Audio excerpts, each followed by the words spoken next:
ನಮಸ್ಕಾರ. ಬಾಯಿ ಮುಚ್ಕೊಂಡು ಕೆಲಸ ಮಾಡಿ. ಇದು ಎಐಸಿಸಿ ಅಧ್ಯಕ್ಷ ಮಲ್ಲಿಕಾರ್ಜುನ ಖರ್ಗೆ ಅವರು ಕೊಟ್ಟಂತಹ ಒಂದು ಆದೇಶ. ಆ ನಂತರದ ಸಂದರ್ಭದಲ್ಲಿ ರಾಜ್ಯ ಕಾಂಗ್ರೆಸ್ನ ಬಹುತೇಕ ನಾಯಕರು ತುಟಿಯನ್ನು ಬಿಚ್ಚಲಿಲ್ಲ. ಆದರೂ ತೆರೆ ಹಿಂದೆ ತಮ್ಮದೇ ಆದಂತಹ ಪ್ರಯತ್ನವನ್ನ ಖಂಡಿತ ಮಾಡ್ತಾ ಇದ್ರು. ಈ ನಡುವೆ ಕೆಎನ್ ರಾಜಣ್ಣ ಅವರು ಹೌದು ಇಲಾಖೆ ವಿಚಾರಕ್ಕೆ ದೆಹಲಿಗೆ ಹೋಗೋಕ್ಕಿದೆ, ಹಾಗೆ ಹೈಕಮಾಂಡ್ ನಾಯಕರನ್ನ ಭೇಟಿ ಆಗ್ತೀನಿ, ಮಾತುಕತೆಯನ್ನು ನಡೆಸೋದಕ್ಕೆ ಬಹಳಷ್ಟಿದೆ ಅನ್ನುವಂಥ ವಿಚಾರವನ್ನ ಪ್ರಸ್ತಾಪ ಮಾಡಿದ್ರು. ಮತ್ತೊಂದಷ್ಟು ಗರಿಗೆದರಿದಂತಹ ಬೆಳವಣಿಗೆಗಳು ಕೂಡ ನಡೀತಾ ಹೋಯಿತು. ರೈಟ್ ನಾವು ಮಲ್ಲಿಕಾರ್ಜುನ ಖರ್ಗೆ ಅವರ ಪ್ರಕಾರವೇ ನಾವು ನೋಡ್ತಾ ಹೋಗೋದಾದ್ರೆ ರಾಜ್ಯದಲ್ಲಿ ರಾಜ್ಯಾಧ್ಯಕ್ಷರ ಬದಲಾವಣೆ ಅಂದರೆ ಕೆಪಿಸಿಸಿ ರಾಜ್ಯಾಧ್ಯಕ್ಷರ ಬದಲಾವಣೆಯ ಸಾಧ್ಯತೆ ಸ್ವಲ್ಪ ಹೆಚ್ಚಾಗೇ ಇದೆ. ಆ ಬಗ್ಗೆ ಮಲ್ಲಿಕಾರ್ಜುನ ಖರ್ಗೆ ಅವರೇ ಒಂದು ಸುಳಿವನ್ನ ಬಿಟ್ಟು ಕೊಟ್ಟಿದ್ದಾರೆ. ಈಗ ಹೆಂಗಾಗ್ಬಿಟ್ಟಿದೆ ಅಂದರೆ ಕರ್ನಾಟಕ ರಾಜ್ಯದ ಪರಿಸ್ಥಿತಿ, ಆಡಳಿತ ಪಕ್ಷ 138 ಅನ್ನುವಂಥ ಮ್ಯಾಂಡೇಟ್ ನಡುವೆ ಈ ಜನಪ್ರತಿನಿಧಿಗಳು ನಮ್ಮನ್ನು ಕಾಯ್ತಾರೆ ಅಂತಿದ್ರೆ, ಈ ಆಂತರಿಕ ಸಮಸ್ಯೆಯಲ್ಲೇ ಸರ್ಕಾರ ಕೂಡ ಅಥವಾ ಕಾಂಗ್ರೆಸ್ ಕೂಡ ಬ್ಯುಸಿಯಾಗಿದೆ. ಕಡೆ ಪಕ್ಷ ವಿರೋಧ ಪಕ್ಷದಲ್ಲಿ ಬಿಜೆಪಿ ಮತ್ತು JDS ಅನ್ನ ನಾವು ಕೂರಿಸಿದ್ದೀವಿ, ಅವರಾದ್ರೂ ನಮ್ಮ ಪರವಾಗಿ ಕೆಲಸ ಮಾಡ್ತಾರೆ, ಪ್ರಶ್ನೆ ಮಾಡ್ತಾರೆ ಅಂದರೆ ಅವರದ್ದು ಕೂಡ ಆಂತರಿಕ ಸಮಸ್ಯೆ ಅನ್ನೋದು ಮುಗಿಲು ಮುಟ್ಟುಬಿಟ್ಟಿದೆ. ಹಾಗಾಗಿ ಇಲ್ಲಿ ಬಲಿಪಶುಗಳು ಯಾರು ಅಂತ ನೋಡೋದಾದ್ರೆ ಸೋ ಕಾಲ್ಡ್ ನಾವು ಮತದಾರರು ಅಂತಾನೆ ಹೇಳಬಹುದು. ಹಾಗಾಗಿ ಈ ಪಕ್ಷಗಳು ಆಂತರಿಕ ಸಮಸ್ಯೆನ ಆದಷ್ಟು ಬೇಗ ಬಗೆಹರಿಸ್ಕೊಳ್ಬೇಕು, ಇಲ್ಲಾದರೆ ಬಹಳಷ್ಟು ಕೆಟ್ಟ ರೀತಿಯ ಪರಿಣಾಮವನ್ನು ರಾಜ್ಯದ ಜನ ಎದುರಿಸಬೇಕಾಗುತ್ತೆ. ಹಾಗಾದರೆ ಸದ್ಯ ಕಾಂಗ್ರೆಸ್ ಮತ್ತು ಬಿಜೆಪಿ ಅಂದಾಗ ಯಾವ ರೀತಿಯ ಬೆಳವಣಿಗೆಗಳು ನಡೀತಾ ಇದ್ದಾವೆ, ಇದೆಲ್ಲದರ ಬಗ್ಗೆ ಮಾತುಕತೆಯನ್ನು ನಡೆಸೋಣ. ನಾನು ದಿವ್ಯಶ್ರೀ.